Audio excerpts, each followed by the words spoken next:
Good evening, everybody. Not everybody speak at once. Yeah, I was waiting. Usually Bruce kicks it right off. But I did kick it right off, but I had my microphone on mute. Boomer moment number 1. There we go. I want everybody out there who's watching us, to know that we really are professionals as the screen goes blank. Sure. Just keep telling yourself that. Okay. Get the count started. That's Boomer moment 1 for Bruce, and we are at Tablebreakers. This is the Fae Deep Dive Part 2.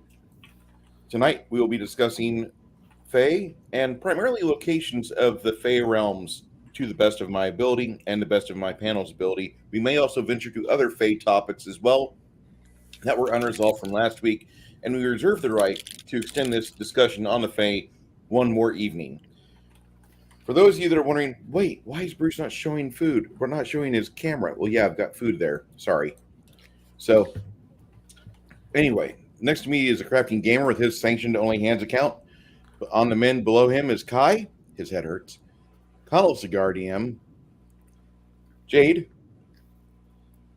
And then Mr. Baron G-Rock at the Hall of Justice. Meanwhile, at the Hall of Justice. See, I thought that was the Hall of the Never-Ending Staircase. No, that's the cardio table right there. See, I always thought it looked like a future set for the Borderlands games. That could have worked. Well, Mr. Garrett, before I go into my questions about Fae, did you want to rehash or did you want to go over anything that we discussed last week about the Fae realms, the Fae creatures, etc.? I'm lucky to remember what I did yesterday. To be honest, he has drank and slept since then. No, it's been a week. So yeah. Okay, I've definitely drank and slept since then. If you don't believe me drinking, just watch Max's show. Holy shit! Yeah, he drank all of Sunday. That was a really funny show, though. I mean, you really got to have. I almost want to invite Mildra and Xanadu on here, so.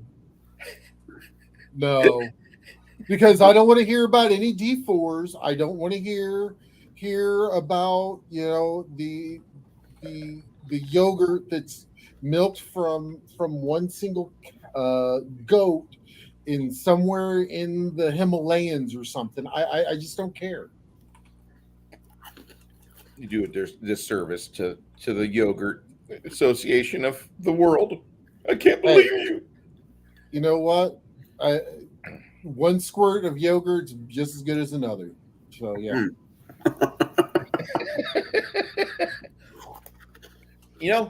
I almost want to go to the movies with Lauren Boebert. Speaking of yogurt, my bad. So it's all fun and games. So you take it in the eye, then it burns. Oh my god.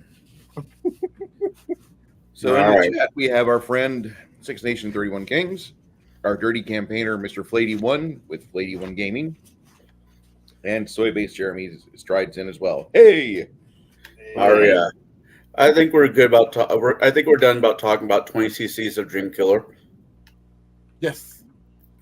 I just think that all of the things that you guys talked about in that Friday night stream was very important, and I couldn't stop laughing watching you drink and then Bear and fucking Maxter Max just lose their absolute minds. Oh, I wasn't even talking about that one. I was fairly well behaved on that one. Is when Max was doing his vet stream. Yeah. I just never stopped drinking. And I feel sorry for the gentleman from Palladium, because I swear to God, he wanted to leave, but it was like, when you drive down the highway and you see a wreck, you can't help but slow down and watch. That was where he was at for the last 4 hours of that stream. Literally. It wasn't a wreck. That was not a wreck. You guys were following a burning garbage truck, and it was smoldering as it combusted down the road. That is how we get to the land of the Fei. We followed the burning garbage truck. So, in your experience, Connell, you're going to start this off. Actually, no, wait. Kai's still here. Kai, with the realms of the Fae. Yes. And this might kill 20 minutes of our stream. All right. That's okay. Or Kai, one of the two. or it may render Kai inert. I don't know. But I want to know, when you're dealing with Fae locations, as a GM, how do you prepare your world, and that includes how do you prepare your players for an insertion like that? What do you do to run the Fae realms?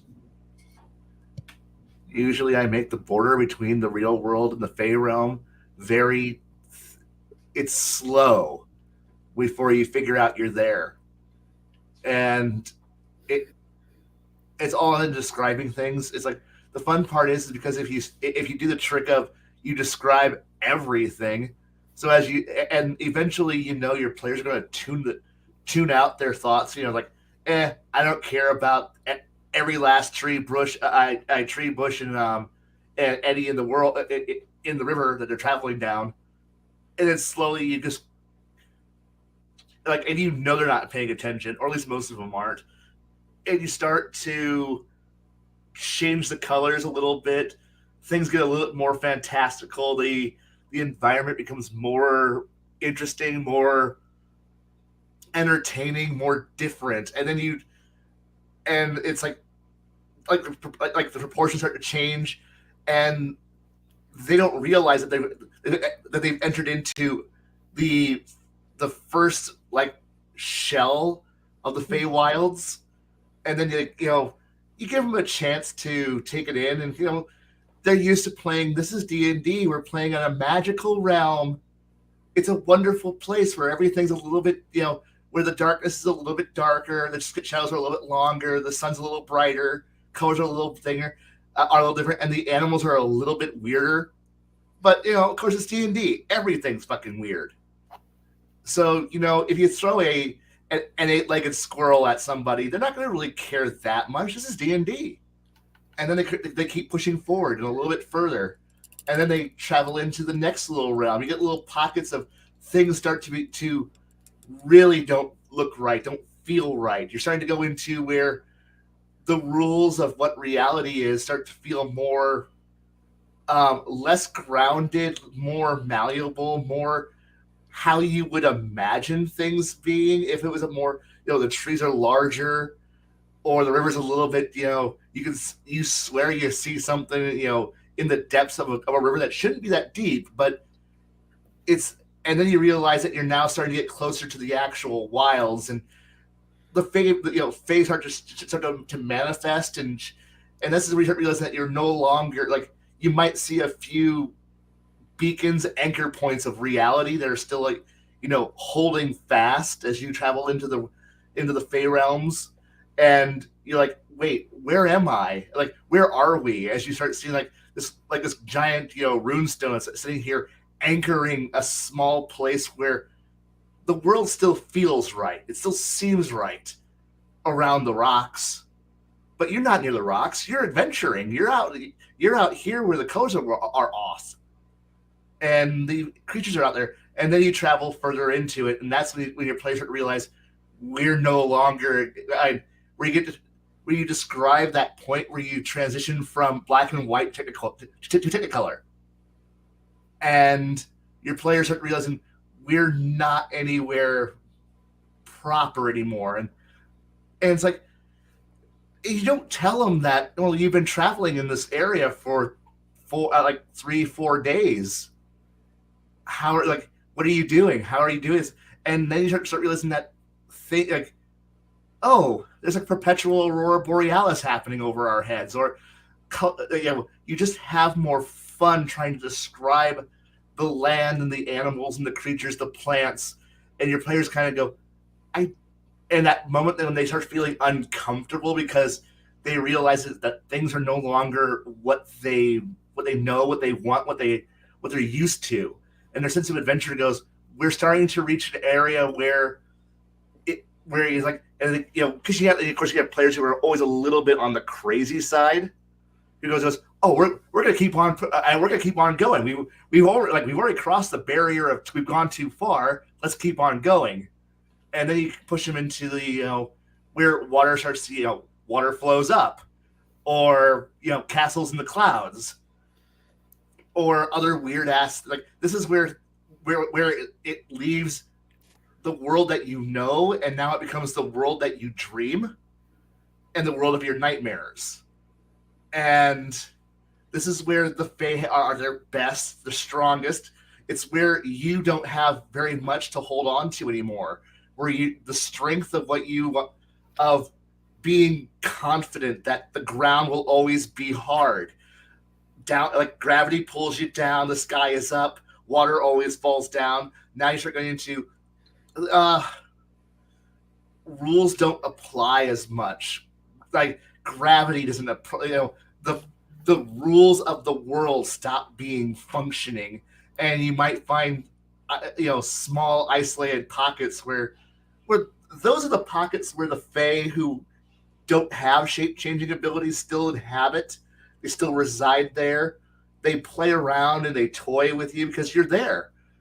Of course, they're going to lure you in because you're lost, you're confused, you're terrified because you're not where you're comfortable with. You're a mundane creature who's now in the most wonderful place possible, but it hates you because you also are locked and static. You're bringing banality and mundanity into their realm, so they hate you just as much as reality hates them when they're in your world.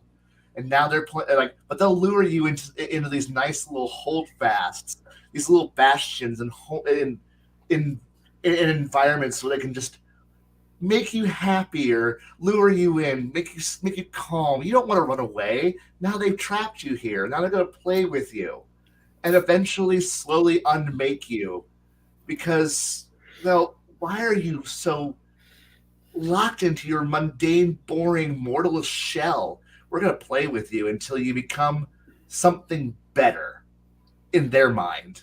Something more fitting of a world where reality isn't fixed, where there isn't a consensus behind it.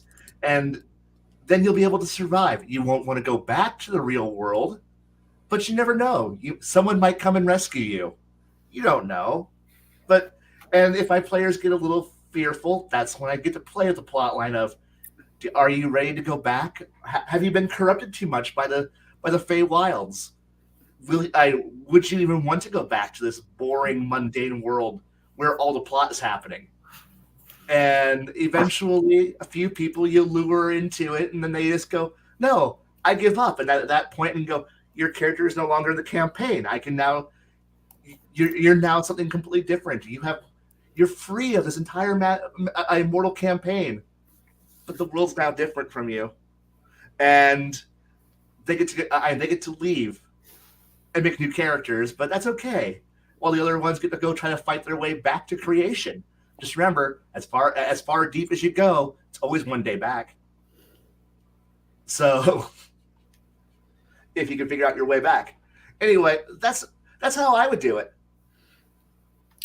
It's pretty in depth, but it really works well because you have to do a slow drip feed. You can't put the frogs in the boiling pot of water. No. And you have to put them in the pot, let them get used to the water, then start inching it upward. I'd also like to welcome our new member, Bear, the Gen X GM. Bear is an amazing individual, and he's got a lifetime of experiences he's done, and he's still a very young man. He joins us along with many others that are involved with, I guess you'd say, our little community. And I have to say thank you to Mr. Bear for joining up. You don't have to do that, but I really appreciate that. And I thank you, sir. It's just the fact that you have Joe's face and you're talking, and I see Joe of the biggest of Dickus. It's killing me. once I finish this pizza, this dinner that I've got, I'll put my hands on screen. But Bear, you're doing good, man. Yes, and I appreciate that. I really do. We've got a few things in store, and I've got to catch up from something from last night. I'll announce that at the end of the show tonight, but I'll put it in the community notes as well for everybody, not just members and such. But really do appreciate you doing that. Also, Six Nations, good to see you, sir. And Flatey, did you get killed in the clan war, sir? Because that was my experience about 90% of the time I played EVE Online. Yes. Unless you're hiding and mining and using a third party to ship everything, that's about right. Six Nation 31 Kings has a really great piece here. Bear has great content both in the realm of gaming and in real life. He does. This is If true. you're a young man and you like the hobby, you like the gaming, go over to Bear's channel. It's like having a good friend say, here's my uncle, or here's a good guy. Just hang out, absorb it, take some life lessons. Don't take the lumps if you can avoid it. Connell, Right. with you, with the Fae. I see. The problem is, Kai, you're one of my favorite people, but it really sucks following after you. Because everything I was thinking, everything I was going to say, you said it because it's right. It's great. It makes sense. And well, fuck off. No. Wait. Until my Nice. I will fuck off when my music kicks in. And Yeah, I'll turn okay. off. I will gladly take that blame. Same here. All right. There's a couple ways I like to do it. I kind of like Ravenloft's concept. Most of us in real life have gone camping, have been outside early in the morning, going to work or whatever, and there's that thick fog that's just over everything. And why fog is important, or the mist is so important? Vikings were scared of the fog and mist. Celts were scared of the fog / mist because you couldn't see what was in front of you. When you walked into it, you could disappear. So Ravenloft took this idea and ran with it, and that's how sometimes you end up in Ravenloft, which is a great way to do it. Honestly, great way to do it, in my opinion. But sometimes you can go I've played it where sometimes the characters don't actually leave the material plane. Sometimes it's just all up in here. There was a great novel that got turned into a cartoon I used to enjoy as a kid called Nemo in Dreamland. It's a Italian cartoon / book. And the concept is you go to sleep and you wake up, but you're not woke up. You are now part of your essence, your being, whatever you want to call it, your mojo is now in the Feywild. Add a little bit of the Freddy Krueger twist with whatever happens to you in dreams happens to your body in real life. So if you die in Never Neverland, you die in real life, where your character dies, and take it from there. Then have a session or two where they're exploring the Emerald Kingdom, or whatever. Yeah, probably sobers. And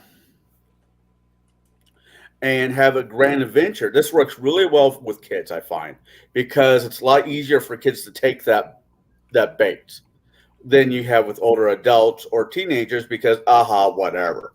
So you make it as if they're walking through Willy Wonka's factory. Come with me. And there's just things out there that are just mind blowing. And as DMs, we can put the word science, word magic is that probably a better term, into this, and describe great details on the Emerald Castle, the way mushrooms look, and how certain fae act. Yes, that fairy looks like an elf, but is it really an elf or is it something else? Something alien to them. Later on in the show, I'm more than positive a couple of us are going to bring up the courts. And, I'm going to briefly talk about that for a second. You got the winter court and you got the summer court. By those two courts, you can describe what the area around is going to be. Is it a luscious green meadow with, treants and all these beautiful pixies that are helpful? Or are you now in the winter court where it's barren and it's, everything is out there either wants to eat you, kill you, or turn you into its new sock puppet? And by doing that, and if you describe it in such the right way, you will have the players hooked. Then once the situation is over, having them wake up and realize the whole experience was bad 80s or good 80s soap opera when you shake it and they're really in a snow globe. The hospital's in a snow globe, if anybody remembers that show from the 80s. And doing that way, I think, is a really interesting way to do, other than, well, you're now in the you're either got there by the miss, hook, or by crook, and doing it that way. I mean, there's multiple ways to do it, but that's some of mine. Or having the players unknowingly step into a ring full of mushrooms, a fairy circle, being really a teleport spell to boop them to the other plane of fairy existence. That's how I handle it.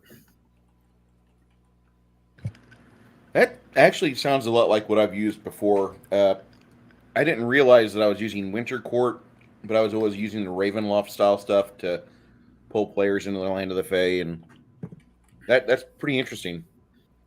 I want to be like Kai. I want to be like what Kai does at a game table. He's a maestro. He's really good at it. I do Ravenloft. Yeah. Anyway, Mr. Jade. Yes. I hope I'm not beating up this topic here by having you answer the third time with this topic. It's fine. If not, if we're beating it up, if we're bludgeoning this, like I would just do what Kai did, or I just do what Colin did. If we're doing that, literally, we go to the next question. It's okay. I've got a slightly different answer. So, for me, and you'll have to pardon me. I've had a little bit of drink tonight. Drinky drink. Yes, you bastard! You didn't invite me. Drink. I was out to dinner with my wife. All right, so I had a little bit of some good old Irish whiskey in me. So when it comes to the Phalanx that I particularly use, I go running and screaming back to my Irish mythology. It is part of my history, part of who I am. That's kind of where my family comes from, is Ireland. Years and years and decades ago. But so that's where I draw a lot of my inspiration from, is the Irish mythos and the Irish Phalanx. And I'm talking Tír na Nog and Magmel, and even what is it? The one I can never pronounce right. The land of apple trees. Which is known as the Isle of Man in Scotland. All of these places and the lore therein, it's dependent upon which one of those lands I decide to take the party to. So if I'm going to Tír na Nog, it's the land of eternal youth. It's the land of the young. So you're going to find a lot of elven fae there, a lot of the Seelie court there. And they're eternally young and beautiful. As a matter of fact, there might be a chance that one of the party members could become the next king of the Fae there. But to participate in the climb on that hill means you can never leave Fairy ever again. Because every year that passes in Tír na Nog is 100 years in the prime material plane. So when adventurers go marching into the fairylands, it's very, precarious if they'll ever come out or if they'll come out themselves afterward, because the Feylands have this habit of changing people to become more Fey-like. Mostly through action, through the players' characters' actions. They'll start to see or do things that a fairy might do instead of a mortal. And once they start accepting the gifts of the Fae and accepting the way the Fae do things, they're no longer mortal. They are one of the She. They are one of the Fae. And when that happens, it's kind of a heartbreaking moment for them, because they realize that they're going to not be around for all of their loved ones, passings. They will continue on, years into the future. It's almost the curse of immortality by going there.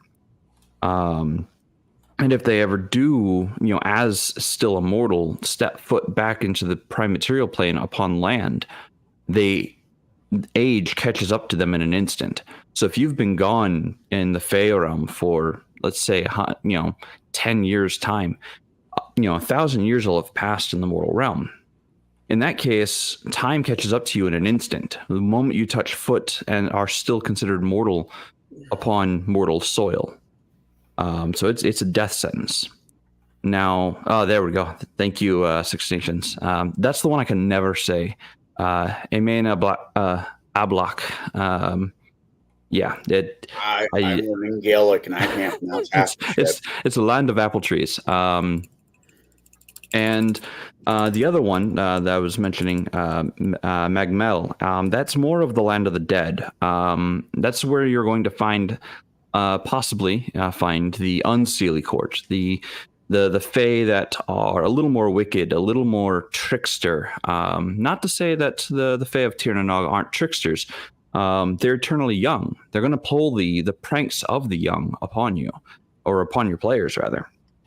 They're going to stick people's boots together or stick them to the ground while they're walking. They're going to pull those pranks on them. But the Unseelie are going to have deadlier games, have deadlier consequences, or more dire consequences at the very least. And the Fae there, at least the way I run it, the Fae and Magmel, when you enter a game of chance with them, you do have a chance. It is a fair chance of winning, but you have to keep your wits about you. You can't ever let up. And the moment you give in to the Fae's desire in Magmel, you're done for. That's when they claim you. The moment you break the rules, because they will hold you to the letter of the agreement. And the moment you break your word, you're pretty much done for. They will call a hunt upon you, and you will be staring down a wild hunt pretty quickly. And then, of course, I don't really use what is it, a block as much, mostly because it's the one that I don't know much about. But as far as there's a third, there is another realm I do use, and it is the realm of the Wild Fae, the realm between Tir na Nog and Magmel, and that is where the Wild Fae exist, and they aren't there to be tricksters. They're not there to cut you a deal. They are there to keep balance between the courts and keep the world turning, so to say, to keep the natural world in order. And if you travel there, expect goblins, expect hobs, expect all manner of creatures that are alien. The things there in the wilds, they are not your friends. And if you do meet a friend of, a thing pretending to be a friend or attempting to be a friend in the wild, keep your wits about you, because you don't know what they're leading you to. Not to say that you can't have great adventures in the wild. You can. As a matter of fact, that's where I place several extremely powerful artifacts is in the wilds. because it is such a danger to try to traverse, given the wild fae who are willing to butcher you to soak their hats in your blood. But, if I'm going to place an artifact out there, there's a reason for it. It's very likely that there was an adventuring party that went into the wilds to hunt something or to flee from something, and they got lost and never returned. So they, all of their artifacts and equipment are still out there somewhere to be claimed. Can I jump on this really quick? Sure. The Land of the Youth. There is a great story during the time of St. Patrick where he comes across Finn's child from the Fianna. Oisin. And that goes along with the story, what you're talking about that area. For those who are watching this, if you can look into that story, St. Patrick and Oisin, great story. It's great story for mining ideas from. So I'm actually going to pause you right there because the story of Oisin and St. Patrick didn't come into the story till after the Christians got there. See, the original story of Oisin was that the king of Tir na Nog, he would always hold this race to the throne to see who the next king of Tir na Nog would be, and he was worried about losing his throne. So he went to his druids and he asked, "Do I have anything to fear about losing my throne?" And the druids had told him that so long as your son-in-law never sits upon the throne, you have nothing to worry about. So the king had used magic to turn one of his daughter's heads into the head of a pig. So his daughter went to the druids. The druids told her, "The reason why your father has done this is that you must marry a man of the mortal realm to retain your beauty, to regain your beauty." So she goes into the mortal realm and starts courting Oisin. She brings Oisin back to the land of Tir na Nog, and they marry. And he races for the throne and achieves the throne. He becomes king of Tir na Nog for a while, but he grows homesick after just 3 short years. And when he returns home, he is begging her that he wants to go home. He wants to see his Ireland once again. So she warns him, to take the horse and never set foot upon the land, for if you do, you can never return. And when he did step foot upon the land, because he had realized 300 years had passed, like everything he knew was gone, he fell off the horse. He didn't step off the horse. He fell off the horse in aghast and in astonishment. And he instantly aged 300 years as a mortal. And that is the actual story of Oisin. Not a bad story there. And if you guys if you guys want to know more, highly recommend you just do it. You start your search. I would search on Google because Bing has those chat bots, and I just don't like those myself. So just go there and start your search, and then start diving down the rabbit hole, and you'll be surprised about how entertaining it actually is. I'm right there with you, Six Nations. I love Dario Gil and the Little People. Great. It was a great St. Patty's Day film. Great movie. Sean Connery should never sing. Sean Connery should never done an Irish accent either. But we'll let that be. I don't disagree. Baron G-Rock, got a question. Okay. Whenever you're running and Fae are involved with various locations, how do you get the players prepared for it, or what do you do differently to just accentuate the Fae nature of what's going on? Let's hear it. Well, see, everyone's like, oh, I gently move them in. I do smoke and mirrors. See, I'm all about sorry, your thief, for instance, your thief grabbed something in this temple you were in. All of a sudden, there was a bright, blinding light. You're not in the temple anymore. You're also not in Kansas anymore, Toto. Sorry.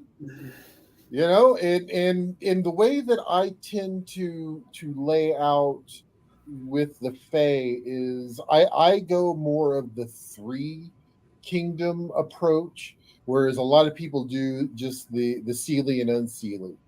I like to break it into the unaffiliated also, which allows you to bring one of the greatest literary characters into the game, which is the Puck. The Puck is the go-between. He is the one that kind of shuffles messages back and forth because he's not aligned to either side. He also is the king of the unaffiliated. Those that don't fall under the summer or winter court fall under his preview. So it gives a lot more of the a little bit more gray area for you to play with in doing this, because the Fae, the winter and summer courts each have their own agenda. Well, the unaffiliated have their own agenda too. The issue is that they have a lot of their own agendas. So there's not just one thing you have to watch out for. There's 150 things, and then that guy behind you. It's literally one of the best ways, especially if you're wanting to enrapture with storytelling and things like that. Don't be afraid to bring in literature also. So, for instance, if you want to bring, if they go to the Winter Court, if you want to bring in Dresden, do it. As Connell sits there and goes, "No, you can't do that." Yes, you can. You can definitely do that. If also you want to, look at some of the other pieces that are out there, whether it's, the Junkyard Druid. If you want to place everything within Underhill, that is a whole great realm also to use for them. Is yes, they reside on the earthly plane, but they get all their power from Underhill through the portals that they have, and the portals are very well guarded. And the other thing is that when you're looking at especially things that you've read, you could even another one for me that was amazing, which gave me the idea of the unaffiliated more so of the Fae, because it was kind of back here, kind of like, well, what about the people that don't go for either side?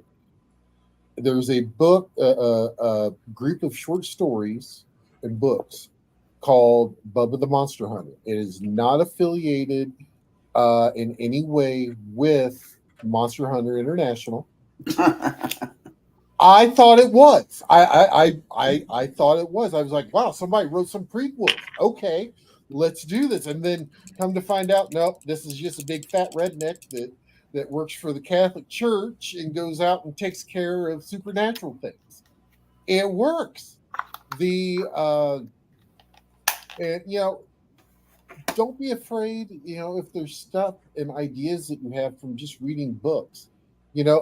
I've even pulled a few things that it's only been touched on just a little bit, but out of another series by Daniel Shinhofen called Apocalypse Gates, which is it's almost like a lit RPG type deal, but it also has a lot of good ideas.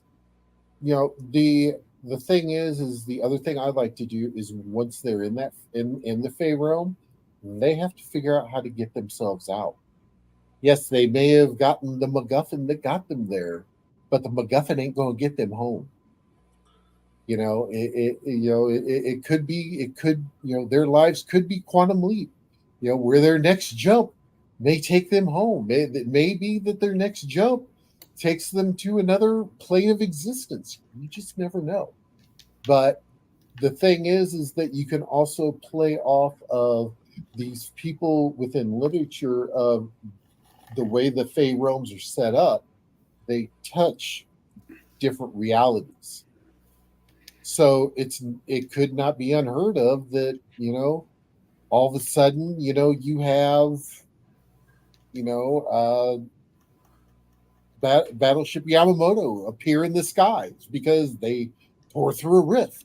You can, and here's the beautiful thing: you can do whatever you want with the Fey realm because the Fey realms are open for anything that you want to do. That's the beauty of working with the Fae, especially in the realms. And yes, I also do have tie them into the whole Terra Nog and the Two of the Danon, and with one of my favorites to throw in there is the Morgan. The Morgan is a great villain. Also Can be. but can also be a great person to back you. And talking about additional book series to look at, especially if you want to look at things with the Fae, the Iron Druid. That was an exceptionally good book series about the last druid alive, and how he was being hunted by Fae and things along those lines. So you can bring all these different ideas, even if you want to make all the supernatural things, the werewolves, the vampires, the whatever supernatural, they can be Fae. There's nothing that says that they cannot be tied into the whole Fae. So you can run the gambit if you want to run that, Ravenloft or Curse of Strahd type thing. If you want to, pull in certain things, there's the only thing that's going to limit you is your imagination and putting the story together. And that's the big thing. You're telling a story. You don't have to make your story the cookie cutter of someone else's. You can take bits and pieces from any story you want. And that's pretty much how I approach the with the Fey realms and getting the players there and what they experience.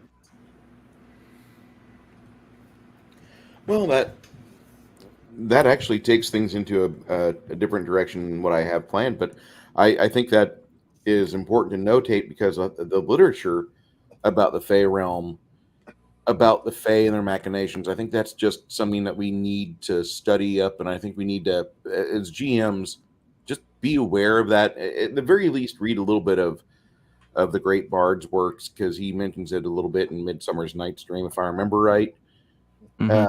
And there's a Butcher, you recommend him as well because he's good contemporary fiction and good contemporary urban fiction at that.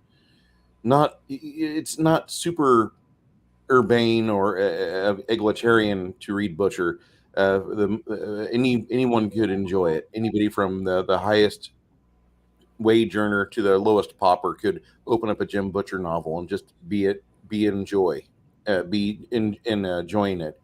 And they could have a rudimentary sense of the idea of what magic is, or they could be somebody who practices the pagan rituals and such, and they would still find enjoyment by reading it because he does do some research. I have noticed. Usually, whenever I hand a book of his to a couple friends of mine, they let me know where he messed up. Anyway, so before I answer the crafting gamer, I must ask you: have you ran with Faye before? Because I know that you do a lot of Palladium and you do a lot of Robotech, but you delve into the fantastic. Yeah, well, a little story I actually forgot about last week, / it kind of worked out because it kind of worked better for this week, is I did do one of those many, lack of a better term, showing people Palladium campaigns where it did actually involve the Fae. And this was before Pirates of the Caribbean. So, as far as I'm concerned, it's still the idea for me. The last thing you want to, because it's something I implement now, last thing you want to do in my games is get lost. And I'm not talking about, I can't find the city. No, I mean good and lost. That's a good way to find the Fey realms in my games. You go to a forest. Well, I can survive here, but I don't know where I've been going for 3 months. Well, chances are you aren't in the forest. No, you aren't in the mortal realm anymore if you've been lost for 3 months. You're good and lost. You're finding things that no one should find because you are beyond lost. Goddamn, Lieutenant. Nothing's worse than a second lieutenant in a compass. We're lost. We're the Fey realm. Yes. And an upside down map. That's a good recipe for disaster.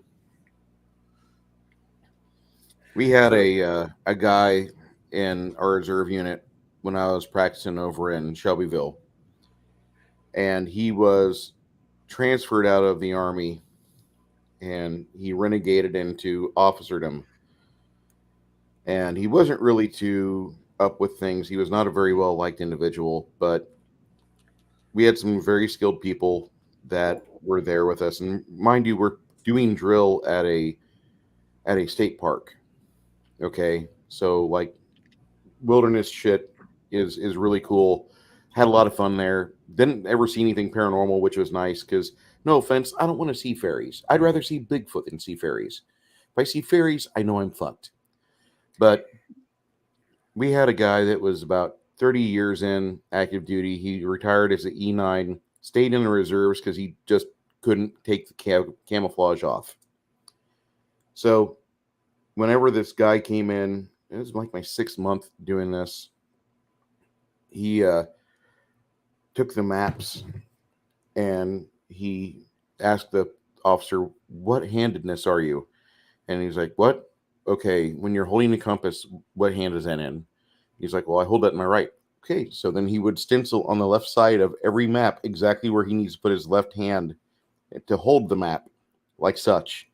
He's like, "Hold the map like this. Don't get us lost, okay? We have to go out and do some stupid location drills. I don't want to hear I'm lost." And that never got old. Ever. Because it was too true. But I do have to ask, before I answer this question, what do you guys think about taking natural areas and twisting them a little bit? Anybody here? Because in my formerly, let me do this right. In my formerly nicotine-stained hands, I have a book called The Sword of Air. It's by Bill Webb, by the Wizards at Frog God Games. And inside this book, there is a city called Zen. Zen is a city of victimhood. It's a victim of a magical war. And I must present to you something that may scare you.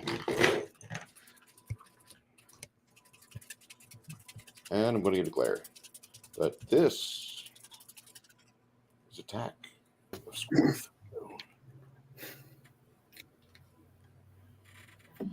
I really like that. Because they had a magical war in the city, and it changed everything around the city, turned a lot of it to desert, blasted a lot of it away. I think they wrote that part during 1991, 92. Dark Sun looks cool. Let's do that. But you'll see here that they have made Squirrel Thulu.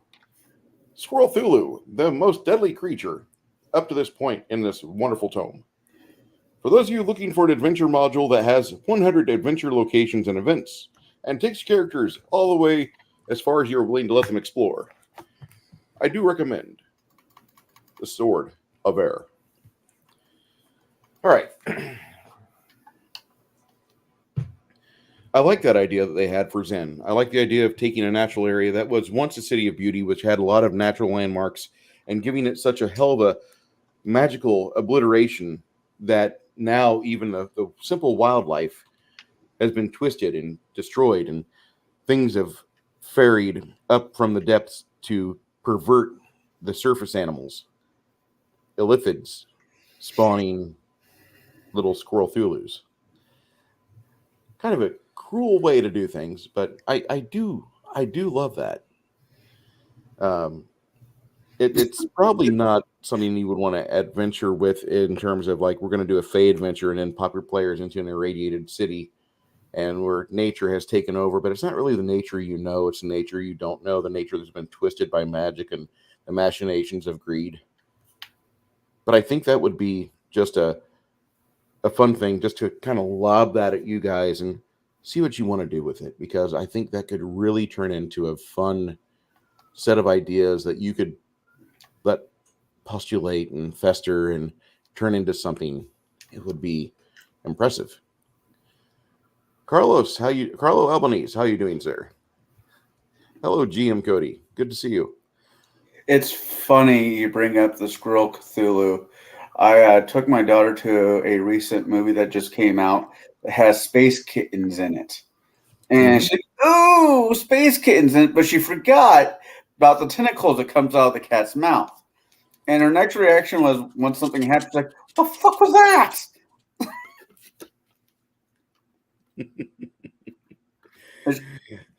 She obviously forgot that that's the same cat that destroyed Nick Fury's eye. Yes. And I'm having a hard time remembering his character name because I haven't seen a movie with him in it Goose. for like 4 years. I feel sorry Yeah, for him. I mean, not getting into the movie, but just the mixture of animals with Cthulhu. I was thinking of the cat, and I'm like, oh god. And when it comes to Fey realms, you kind of have to ask yourself as a game master, how alien is too alien for my Fey realm? Is everything perceived upside down? Is the sky purple, not blue? How alien do you want your realm to be, and that your players are going to experience? Well, personally, Go ahead, Kai. I make that based off the Fey in the area. Go ahead, Kai. Sorry, I didn't realize that was a question. Honestly, if you're going off into the deep wilds, it should be a swirling mix of chaos and shapes and weirdness. It really should be undefined, hard to define, maddening. If you have sanity points in your game, you should be inflicting it because things don't line up right. Things don't make sense. It's at this point you're trying to impart what little bit of your will and your idea of what reality is against the countless creatures of creatures that exist out there. It should be bizarre. It should be you're floating in a sea of chaos, and then you're like, wait, what's over there? And then you realize that it's a bunch of fae telling their own version of an opera or a play, but it's way overblown, way over the top. Because you're the deep Fey wilds. They don't care if the body that they're in right now gets destroyed. Who cares? They go back to being primordial chaos, and they look at you kind of like, what are you doing? But that play may end, and you may be back out. I like my Fey wilds to be bizarre as shit. I want it to be deadly and dangerous just by existing. I want people to find trods between whole sanctuaries and bastions in the sea of chaos that you can easily get lost in. I want people to realize that they're about to transition from the middle march, from the middle marches to the far, into the far wilds, that they should have that point of going, I don't want to go any further. I want them to realize that they are out of their depth. I want them, if they're in somewhere normal and they step through the veil, they take a shadowy alleyway that they didn't realize was there before, and then they end up in some weird Fey holdfast. That's the gateway to the deeper into the wilds, and go, oh, this doesn't sound so bad. And they end up looking that, don't fall off the path, don't fall off Snake Way, God damn it. But there's food down there, Chi-Chi. That's right. But it's a similar concept where you might discover that there is a whole network of, places like this that, since you're going into the deep wilds, time and space and distance don't seem to match up anymore. So you might discover, that this little pocket is where a lot of weird shit lives and escapes. And do you let this continue to happen? Do you let weird stuff just manifest itself? It's just this. But meanwhile, you might encounter Fae who's like, yeah, I want it to be alien. I want it to be different. I want it to be. I want it to look like to be the dreams you never had and the nightmares you haven't experienced yet, and they're waiting for you. Like they're just waiting for you to bring your creativity and imagination, because they feed off of you. Because they're not creatures of creativity; they're creatures of your imagination and your creation. So the plays they're telling, they're not their original ones. They're just mocking you.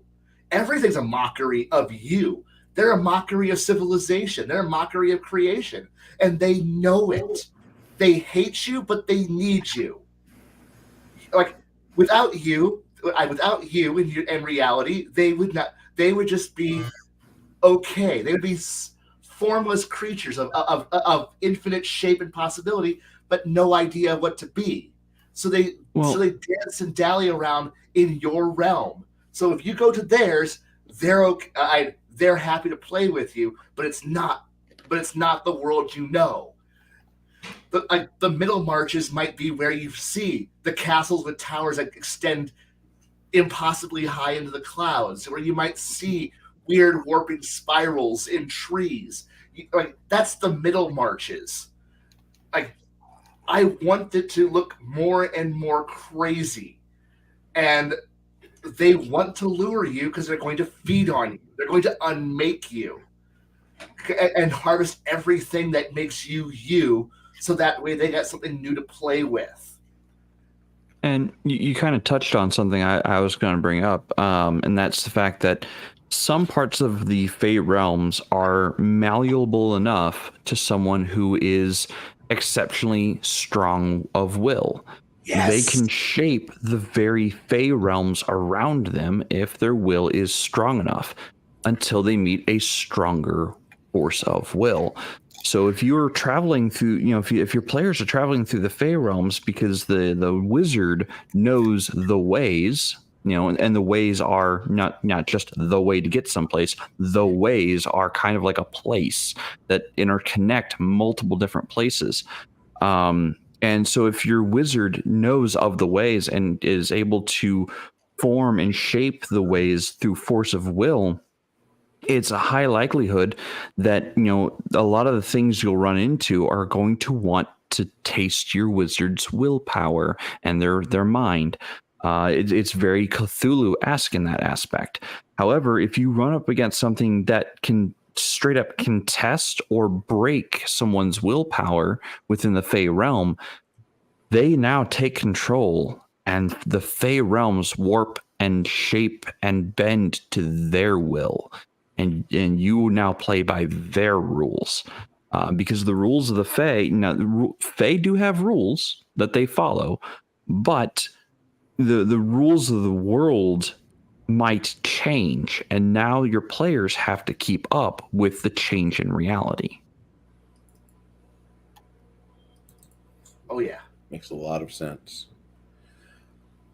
As a matter of fact, actually, a lot of the planar travels from like the Manual of the Planes in D&D, I view a lot of those places as Fey-like realms, just with extremes and pole stones that flavor that particular part of the Fey wild. So, like the Plane of Fire to me is a realm where summer has taken full hold, and it is unbearable heat, whereas the Plane of Water might be beholden to the winter court, as is the Plane of Air. Oh yeah. I don't really play much with the elemental realms myself. I messed up as a young kid, and I played the Temple of Elemental Evil, the module that I'm sure many of us are familiar with. And I don't know what Gary was thinking when he wrote that, but the more I thought about it, I didn't like the way the elemental areas were designed. Mhm. And I felt like they were, for them being elemental planes where like things are vastly expansive and limitless, the areas where you touch base at on the various elemental planes felt very limiting. It felt super small and congested. Real quick, Lady, or not Lady, Six Nations, what you're describing sound like hobs to me. Those sound like hobs. And those are wicked creatures. Agreed. They don't just kidnap people. They typically kidnap children to turn them into more hobs. What was that? I know we're talking about RPG games, RPG, and but there was a video game. I think it was one of the Fables that went hob crazy. And Oh god, yeah, Fable 2. They stuck to the lore fairly consistently. Yeah, Fable. The Fable series did a good job on their take on hobs, and what you're thinking is actually Fable 2. All right, I don't remember which one. It's been almost a decade since I played that one. For question 2, actually, there's a question here. Anybody here remember this movie called The Darkness? I don't know if that's what he's describing here. Darkness. There was a Tooth Fairy one that came out in the early 2000s, where the only way to, if the Tooth Fairy came to take your tooth and you saw it or her, as the case may be, she would kill you outright. But she had a bad allergic reaction to sunlight or any lights, period. That could be the one. Yeah, it is. Wait, are we talking about the one with The Rock or with Larry the Cable Guy? Neither one. This was I get what you're going there, but no, this that's terrible. That's terrible. He does it to me all the time. Yeah, whatever. Okay, for question 2, and that was a good round of Q&A there, because I got everybody to input something a little bit different. I was not getting the same answer, which I'm always fearful of that. We have 6 people here. A lot of us, we get along great with each other. We're kind of from the same background and such. But no, that was great. I got to ask for question 2. Your campaign time in the Fey Realms. I'll go with Kai. Do your players seek to try and escape, or do they try to manipulate? How do your players react once they're there? What do you do? I know you have your challenges and your contests that you have for them to surmount, but for your players' experiences, what do you see them trying to do? Do they try to murder hobo everything they can and get out of there? Do they try to be fleet of foot? What direction do your players take once they realize where exactly they are? The first job is to escape. That is, they almost always it's escape and to find their way back. They will do anything to find their way back because they realize there's always that one player who goes, "But I want crazy," and then they get left behind. And then the rest of them beat feet as fast as humanly possible back to reality. It's hard. I don't make it easy on them. And their entire goal is to escape and then to contain. Because they realize that if left unmolested, they will unmake creation. They will unmake reality. It's best to stop them. It's best to find if they paid attention going in, they'll remember the islands, the barrier points, and then they'll make their way towards those, and then they'll find their way back, and then their only thought then is let's prevent this from becoming more common. They don't mind the idea that the Fey realms exist, but they don't want the fair folk running around. They don't want Iron Rakshasas running around. They just want to. They want a clear barrier between the land where nothing makes sense and the land where they can actually plan. But they always try to escape some way or another without starting a war. That's the one thing they always try to do, is not start a war, because nobody wants to be the start of the Balorian Crusade. They don't want that. They don't want to be the provokers of the Wild Hunt. And I have used the Wild Hunt to chase the players. Because once you're in their realm and once you're escaping, you're a you're a target. You're prey. Your animals fit for them to hunt because you're fast, you're strong, you're agile, and they escape. And like, it's fun because you present them a threat that they can't beat. They have to outsmart, and I enjoy doing that. It gives them a challenge that can't be beaten with an initiative roll. They have to think. They have to use other skills, perception, survival, stealth. And I have no problem picking people off and going, I'm sorry, player who is loud, clanky, noisy, and useless. You better think of a way to not die. While players are trying to think of smart tactics. They're shedding gear. They're trying to cover for each other's tracks. They know they're being hunted. And because of the fact that I do have the you're never more than a day from the edge of reality. So you can travel for 3 weeks and you're a day from the edge. So they only got to survive a day and they're back to reality. I have fun with that, especially when they all have the same thought of, we want to find the way home. Well, guess what? 4 or 5 people thinking the exact same wish makes the path home easier to find. They don't know what's going on, but I do. Because the Fey realm is malleable, it is changing and warpable, so therefore they can will. But the thing is that the hunt the horde, the Fey that are chasing them get to follow that path back. And guess what? You've opened a door for them to follow you, and that might be what they're wanting. That might be what they're desiring, is for you to make a path, but a path through the barrier, path into creation, so they can unmake more of it.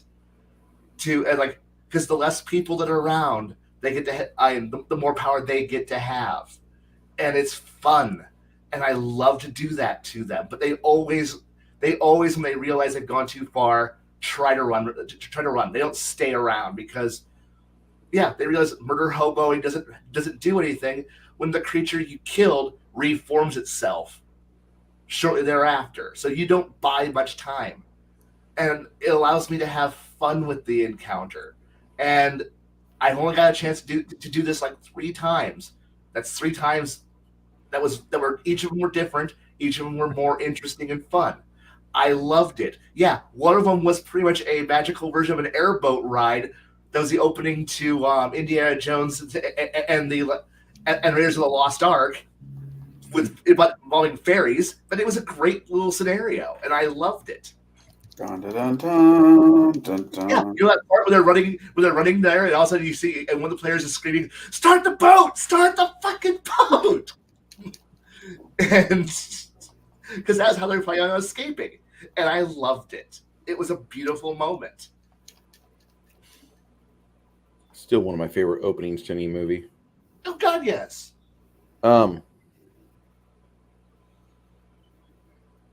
That just evoked an entire mini campaign in my head. So, excuse me while I sort that out. Connell. Yeah. Say you're playing a game with your buds, with your store people. Okay.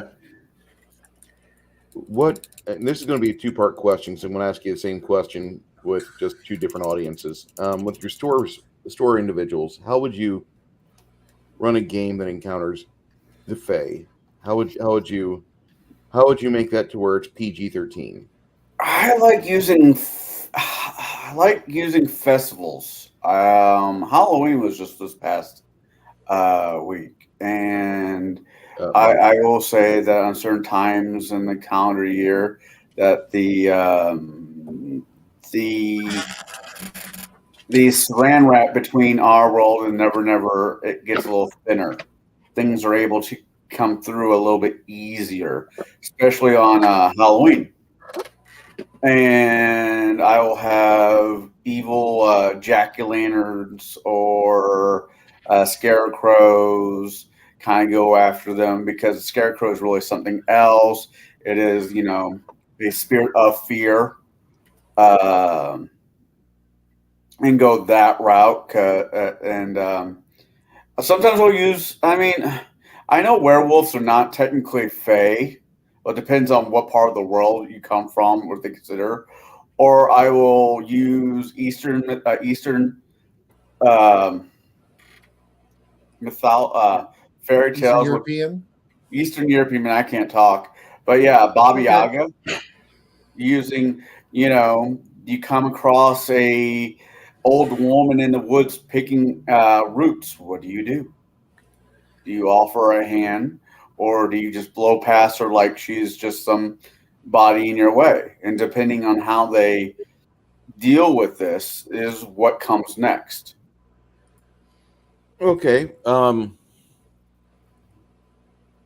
Whenever you have that happen with the store crowd, what do you find yourself emphasizing the most? Patience. No. Actually, I know that's a cheeky answer, but that's really the truth of it. Patience. I'm trying to teach the kids that murdering hobo is not always the answer. Sometimes stopping and offering Granny a hand, is a good thing. A good thing, or just because it is scary doesn't mean it wants to eat you. There's a creature out of 3.5 Pathfinder called Grey Render, which is basically harmless unless you go and mess with it. So I will determine what kind of party I have by if I throw one of them in the path. If I got a group, and I've said this before, if I got a group that basically ignores it, moves on with their life, I'll kind of have it follow them for a little bit, just to see what they have. But if they attack it, it normally kills the party at lower levels. And going back to Fae, maybe I want to do a leprechaun or some kind of pixie or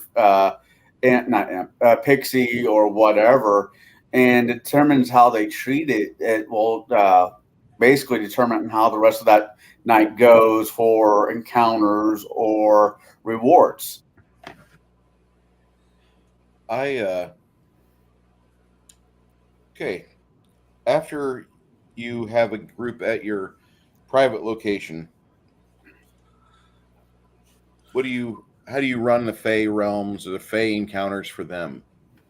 Is there a big difference, or is there anything that you would do differently? And the reason why I'm asking this is because there are some of our viewers are store GMs or store players, but some of them also will have the ability shortly, if they don't already have the ability, to run in a private location to where, if you are going to run NC-17 and everybody at the table is part of it, they're on board for it. Go for it. If I'm running at somebody's house, hypothetically, let's say I'm over at Jade's house, and I'm running a game for him and his wife, and Baron and Kai and whoever else can show up that on a Tuesday evening like we used to. Well, for some of us used to, which I miss. Anyways, back to the topic at hand. Slight way of saying that, huh? Okay, he's been hanging out with Bear and Mr. Bavon and everything else with the light of poking of maybe could maybe. I am not a passive aggressive person, but I'm becoming one in my as my years come by. No, at one point I was just pure aggression. But no, if I'm running for them, it just depends. The term read the room has to come to play. It really does. If I know that I can ratchet things up, not in a adult, we're a bunch of corn stars, but actually ratchet up where I can have my phase be as bloodthirsty as I want to. I can send the wild hunt after them. I'll go balls to the wall. Where if I'm at a game shop with kids or other adults, I have to kind of draw it back because I want them to come back. I want them to have a good time, and I don't want them to think that the DM is just outrightly trying to screw them. So I have to kind of run things differently. If I'm at a private house, I'm kind of a little bit off the leash. I get to run it a little bit more the way I want to. Okay. Does that come close to your what you wanted to know? Yes. Yeah, No? that's mostly what I wanted to hear because I'm curious. You're the only one of us that is a paid GM.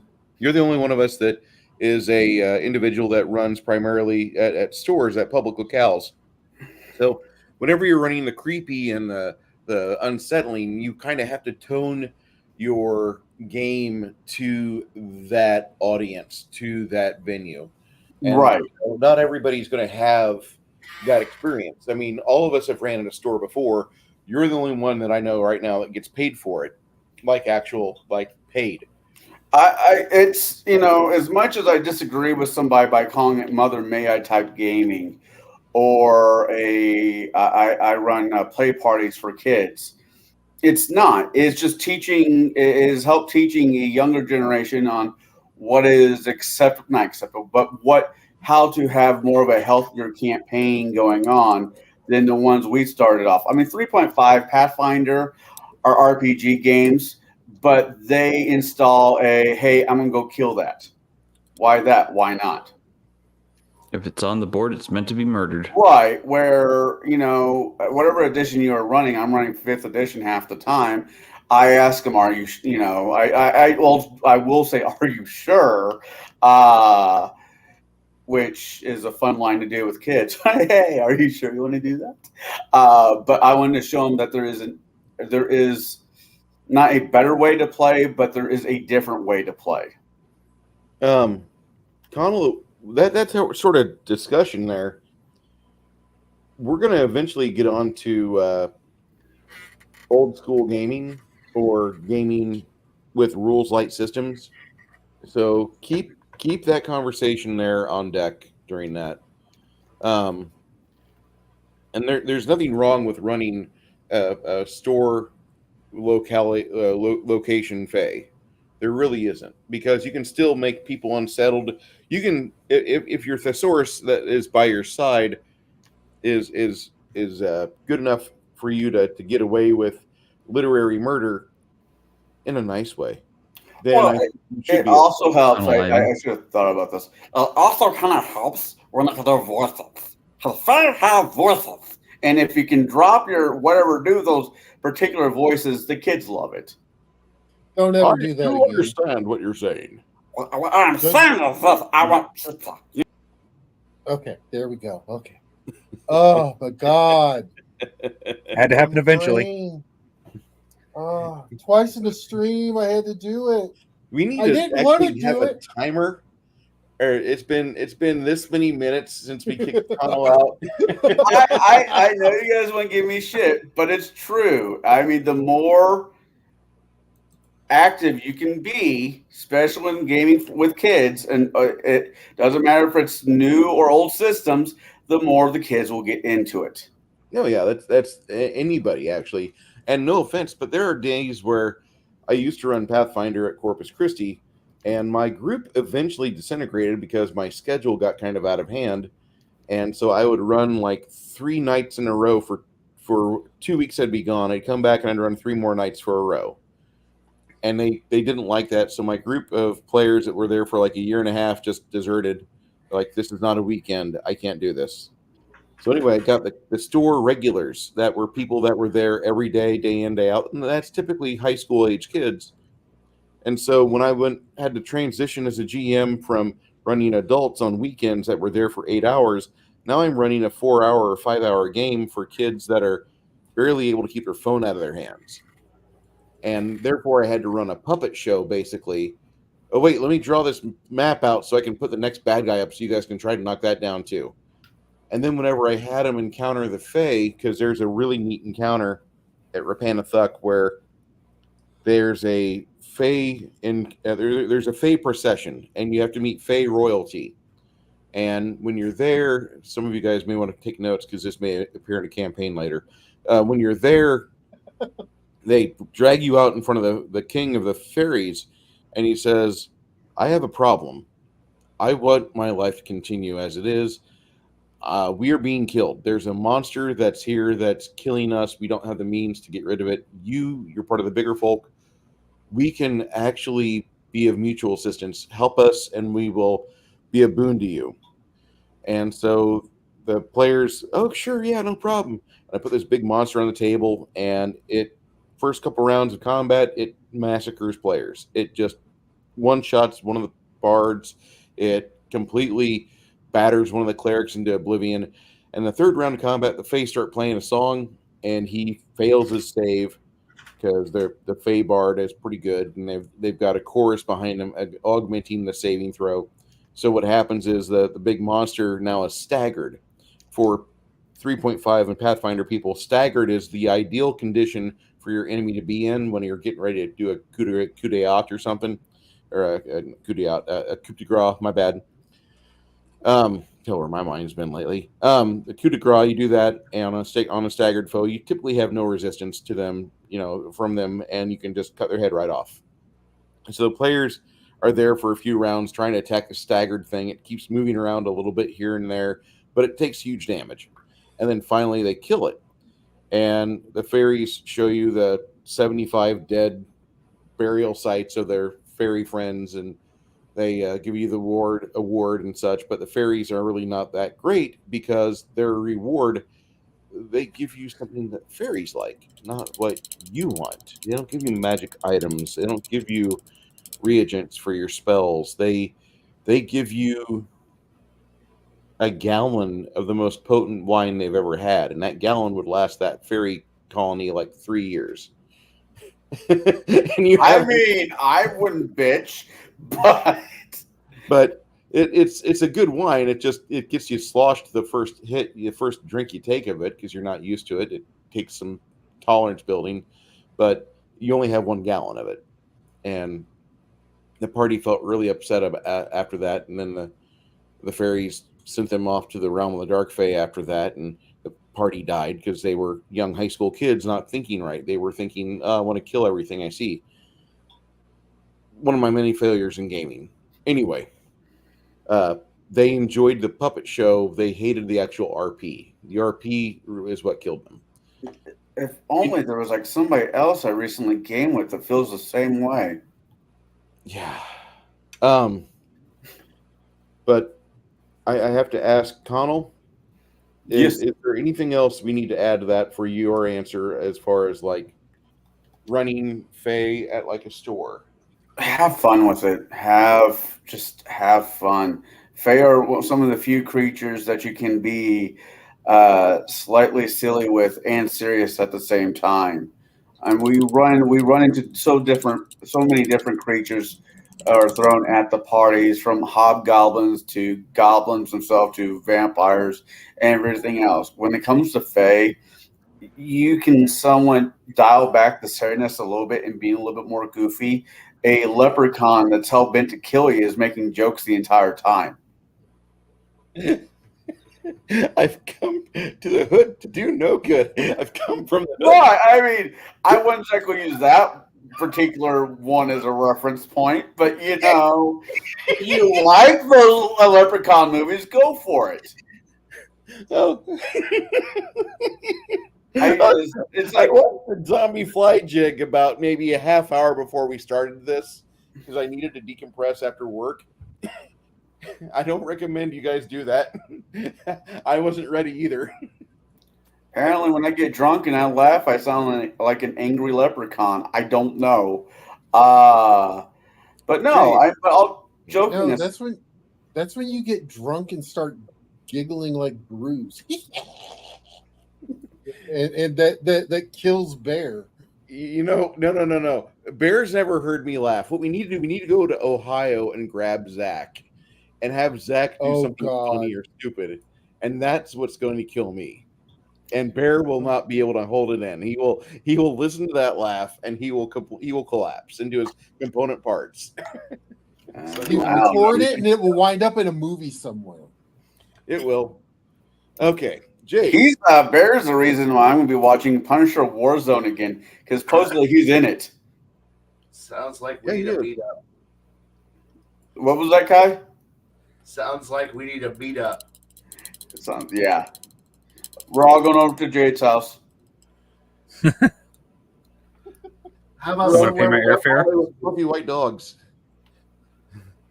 Jade, got a question for you on Fae.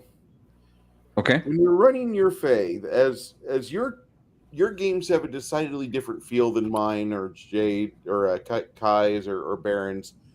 When your players encounter Fae, do your players have like the overwhelming desire to leave this place and never speak of it again, or do they explore because they're knowledgeable on the subject and they think they can traffic with Fae?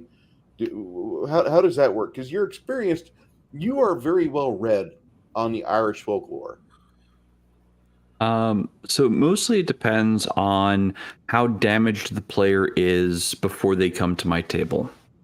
And I say that because many a game master have used the Fae as a means to trick players, not characters, but players. Many a game master have used the Fae to just outright destroy parties, and make them fear the Fae and not want to even have to deal with them, either because it is too chaotic or too unpredictable, or the players just don't have a good time with it. So if the player is already pre-damaged or predisposed to not wanting to bother with the Fae, and I find out ahead of time, I won't bother with them. I won't use them at the table. If my players have not experienced the Fae, that's where I get to have fun with my Irish mythos, my Irish mythology. That's where I get to have them actually run into, Fae who have a desire for things of man, and have a desire to see things put right. Again, I run Fae where they have certain rules, and humans have a lot of the same rules that the Fae have, whether they realize it or not, especially when it comes to like hospitality, gift giving, being in one's debt or gratitude. A lot of those things are things Fae have, especially in my games. So if if the players are willing to actually treat with the Fae and be on their best behavior, not become murder hobos, they'll come through it mostly unscathed. As a matter of fact, they might actually come through it with benefits or gifts of the Fae, because the Fae don't want to be in debt to the party for whatever they've done. Some gifts might be everlasting. Some gifts might be temporary or fleeting in a moment. The next time you roll a 20, roll a D10 along with it, and if you may add or subtract to that D20 roll the D10 roll, something of that nature. So if the party is willing to follow the rules of the Fae, very likely they're going to come out ahead at the end of it. And if they, as I said, if they're already predisposed to hating Fae and hating randomness and hating the chaos that are Fae, then if I am going to use Fae in my world for those kind of players, it's going to be a teaching moment. It's going to be a teaching moment to say, hey, not all Fae are what you've run into before. They're not just, bags of hit points there to torment you. In a lot of cases, I kind of run it like an Alice in Wonderland story where the characters have to learn about the rules of the Fae and have to not just gain the understanding of why the Fae are the way they are, but to also gain the respect of the Fae. And once they've done so, once they've, been reformed into, players or even characters that are capable of treating with the Fae on equal playing field or equal, levels, then sometimes those players will seek the Fae out, especially when they're going through some incredible hardship that they have no idea how to tackle. I've had players go, hey, we have that contact in Fairy. Do you think we should contact them and see what's going on? And I let them do it. If they want to contact the Faelands and they want to, treat with a Fae and they're willing to offer something in exchange, that Fae may come to them and be like, yeah, I have the information you're looking for, but your payment's not enough. Here's what you're going to have to do for me if you want this information. And it's a role play moment. It's not just a roll the dice play moment. No, it's a role play your character and, trade with me what the characters have and what the Fae want in return for what the characters want. A lot of really great conversations and trade negotiations happen when I involve my Fae. Unless it's a satyr, then he'll steal your shit. No, my satyrs don't steal shit. Oh yeah, he did outside the freaking forest labyrinth he had us go through. Oh yeah, that's right. Well, there was reasons for it.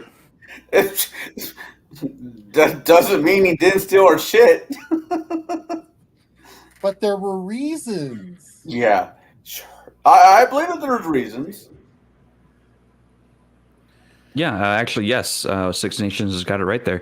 Once you're able to treat with the Fae as equals and actually able to understand what they want in return for services or gifts that they give to the player characters, they're not just great contacts. You get some really nifty stuff from the Fae, especially things that the Fae are like, yeah, some human brought this into our land. It's an anathema. We don't want it in our land because it's poisoning our trees. Please take this home with you and do whatever you want with it. Just don't bring it back. You know what the Fae want? It just happens to be, the sword of Arthur, it happens to be Excalibur, and they're like, yeah, this thing's been rotting our trees, turning the Faelands black. Can you please take this and never return it to us? Two things. A, that was misstorage because it's supposed to go back in a rock or a stone, depends on who you talk to. And B, you know what Fae that depends on the sword. You really want to know what the Fae want in every negotiation that they ever have with humans? The upper hand. Oh, I think I'm getting a good deal. No, you're not. No, the Fae. I mean, and that right there is an example of a game master, in my opinion, using Fae incorrectly. They aren't wanting an upper hand. They are interested in balance. So for them to gain the upper hand means they have done a disservice. Now, granted, they will benefit from their trades. They will seek a benefit or goal from the trade or from the negotiation. Will they benefit more than the person? Possibly. It's very possible that that'll happen. But to the Fae, it's by accident. The Fae don't feel like they have gained more than what they gave. They gave what they thought was a fair trade in value. All right. Just don't eat their food or drink their water, or you're screwed. It's usually the players. Yeah, well, you're in their debt. Go ahead, Kai. It's usually the players who push things a little bit too far, trying to get to push it from a fair bargain into something that's in their favor, that usually causes the fun tricks and traps that that end up biting the players in the ass, because when they ask a little bit too much, they don't realize that now we're negotiating, and now what was fair turns into fun. Yep.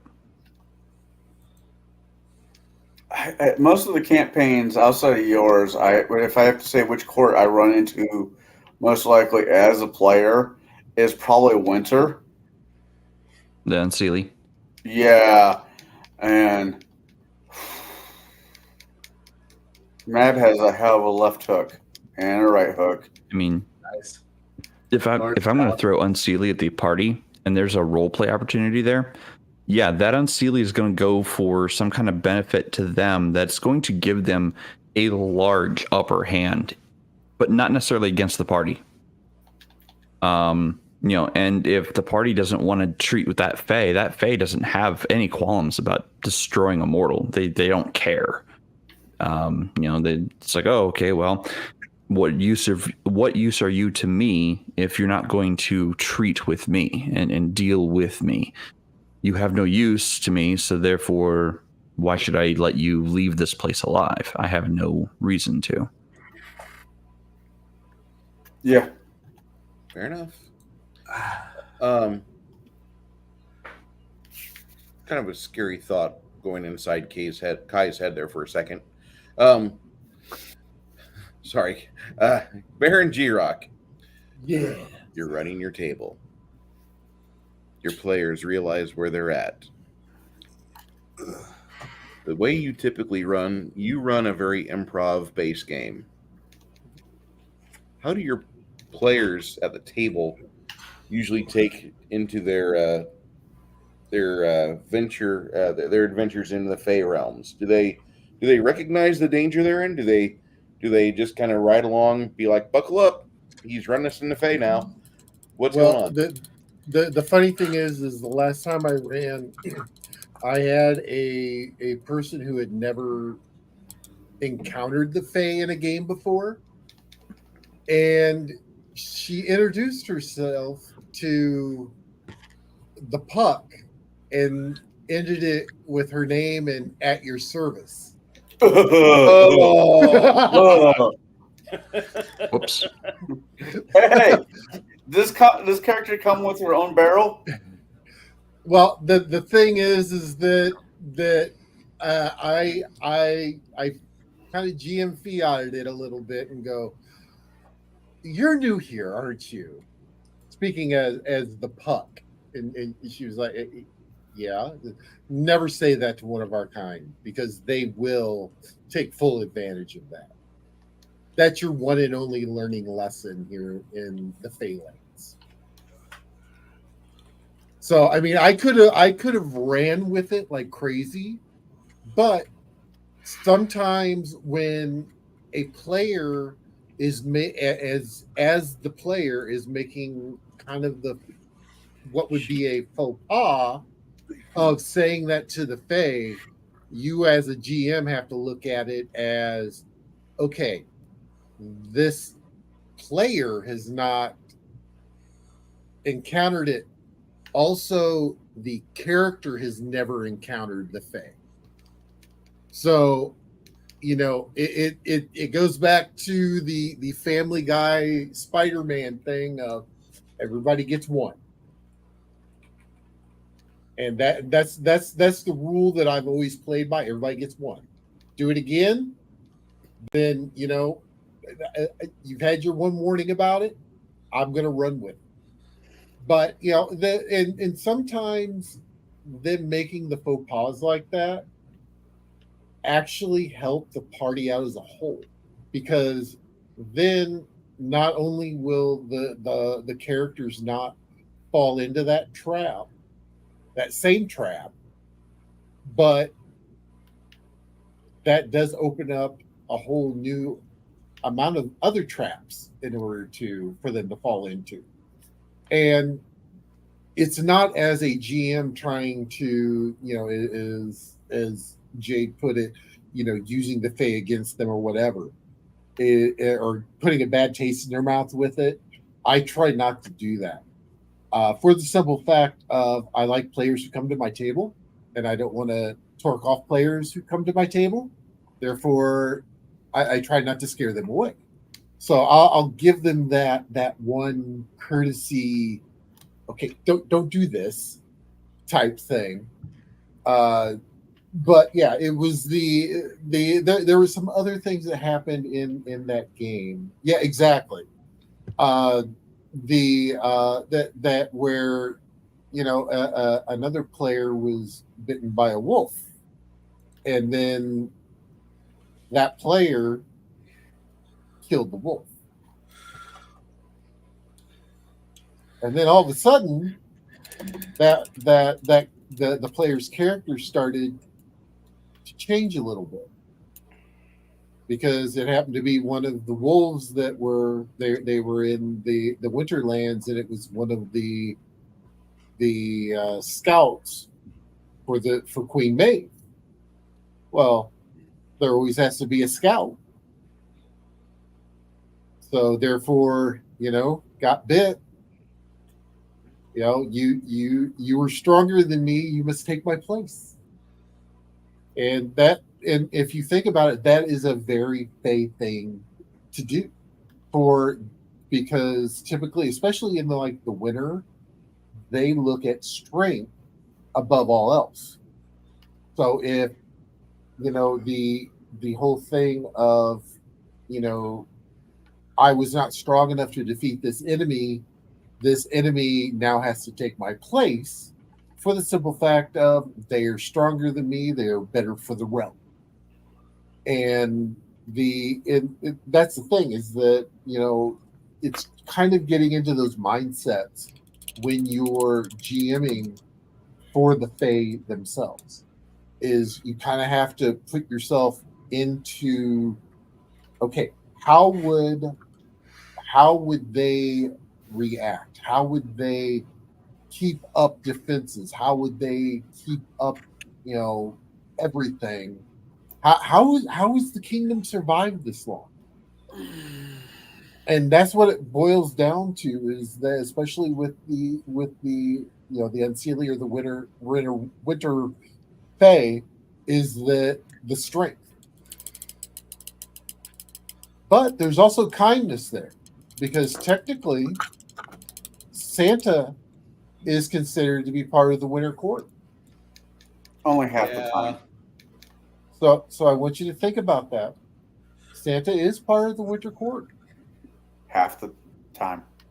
No, all the time. The other half he's Odin.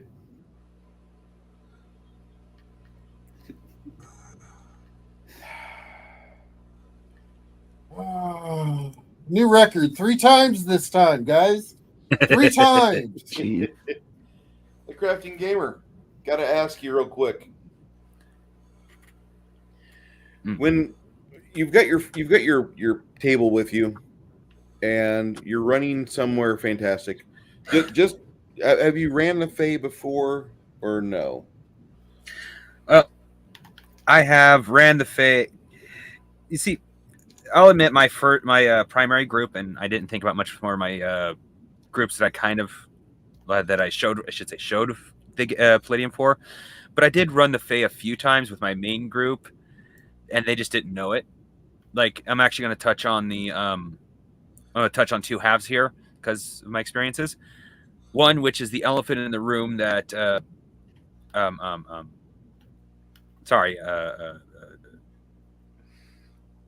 Baron. Sorry, I kept wanting to call you Bruce.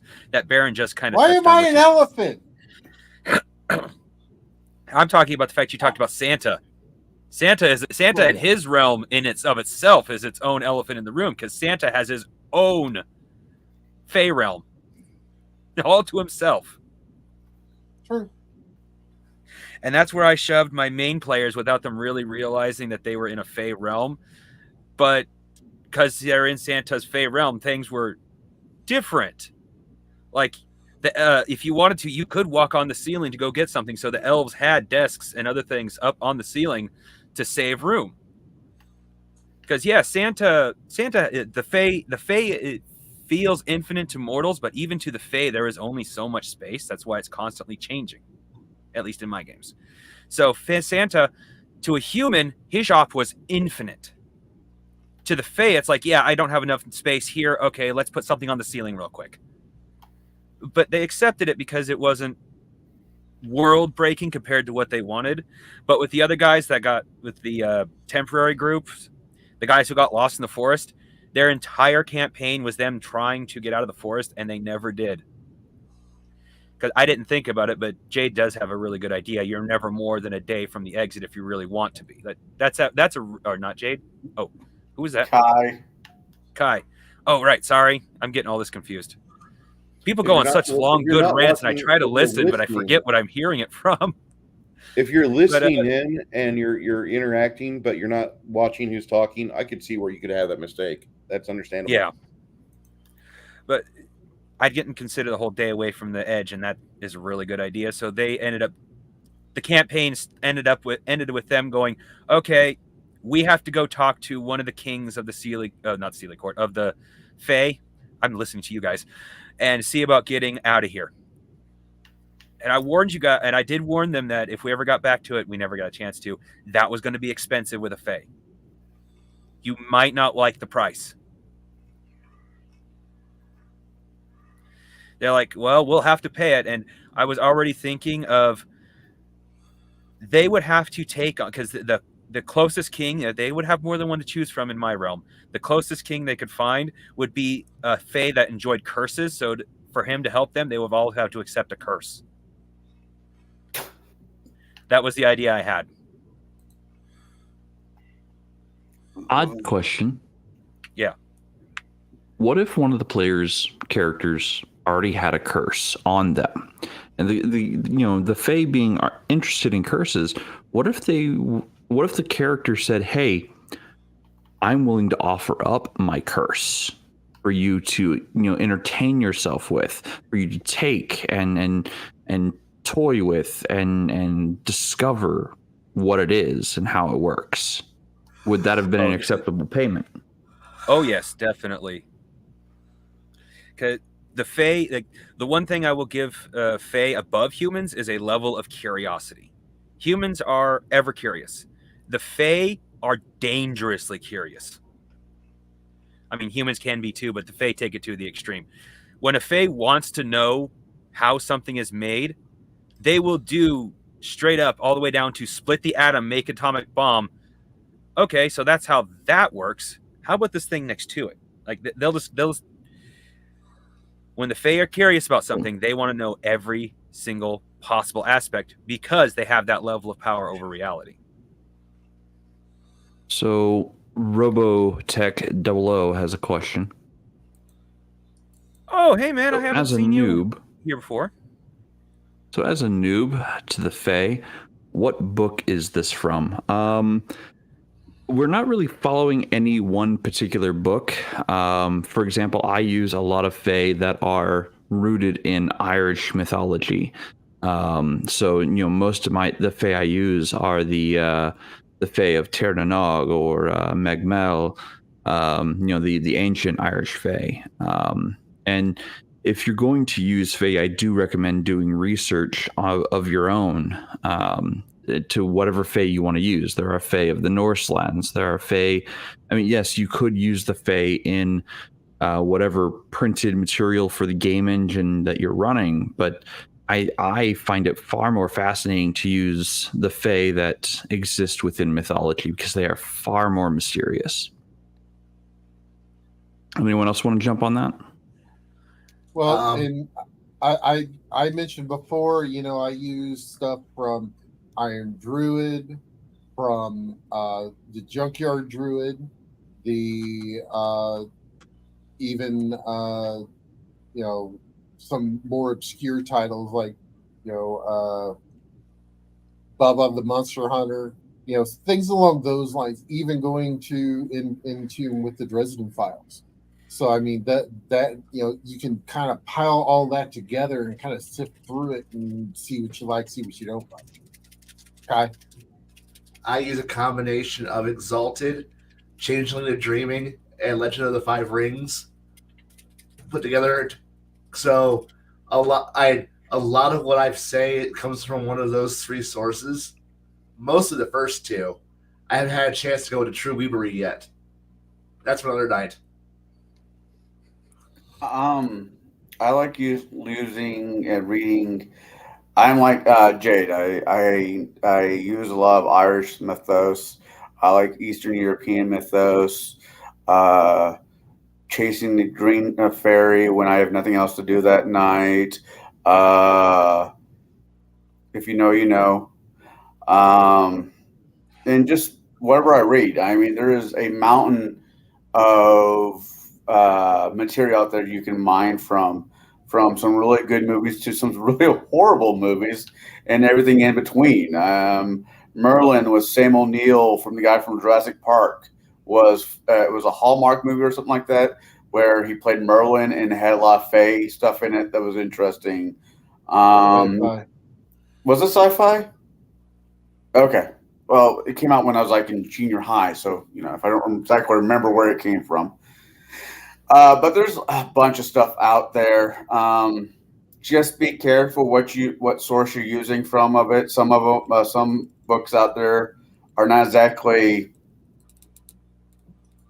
I want to say, use the Fae kindly.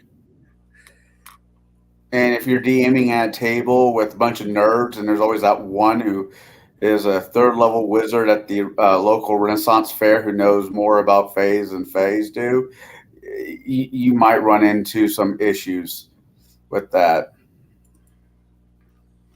King nerds, would be the best way to put it. I love King Nerds. As hey RPG Grandma, how you doing, hon? My sources for my Fae, whenever I'm running a game, especially, I'll look to a lot of North American legends of the various spirits that have been witnessed. A lot of crypto accounts. I know that sounds kind of weird, but the cryptids are a rich source that not many people really use. And when you use those, a lot of initial reaction is really like, "Are you serious? We're dealing with Sasquatches here." Okay, yeah, we are. But then, if you just will take some narrative hints from, I'll just say Stephen King, where the world gets thin and you cross over from one world to the next, and you don't realize it initially. You let the players kind of know, in a way, one way or another, that they are in a realm where their normal laws of physics and reality may not apply. You're also playing an RPG where you can say magic missile and reliably do D4+1 damage. So whatever level it is that you need to breach the players, like, this isn't normal. However you do that, do that. I do recommend that whenever you're running these games, you don't try to stay on a standard linear path. Let the players explore. Let them stumble into areas or have mishaps happen. These games are supposed to be fun and magical for a lot of good reasons. It's also a good idea from time to time to scare the ever living hell out of them. And these realms of the Fae are a perfect place for it to happen because a lot of this has been given to us in literature and various accounts from possibly sane or crazy people, however you look at crypto. It just depends on how you want to use your source as your narrative device. Your players will let you know how you did the next time you have a game. If everybody shows up, or if more people ask, "Hey, I heard your game got kind of wicked. Can I come in? Can I play?" When you have a table full of butts and seats ready to play, you're doing really good. When you're starting to turn people down because you're saying things like, "Hey, listen, I have 10 people already at the table," you're doing all right. That's your barometer of success right there. And let the players have fun. Don't let them go completely off the rails and slaughter everything for murder hobo's sake, but do let them have their time to shine when that time has arrived. I do recommend that. But as far as for Fae inspiration, I like to look anywhere I can find it. Be it Jim Butcher novels or Kim Harrison. There's some other really good novels out there. There's a ton. Just to look for urban fantasy novels on Amazon, and just go relax for an hour. Just browse. I think it'll be a lot of fun for you.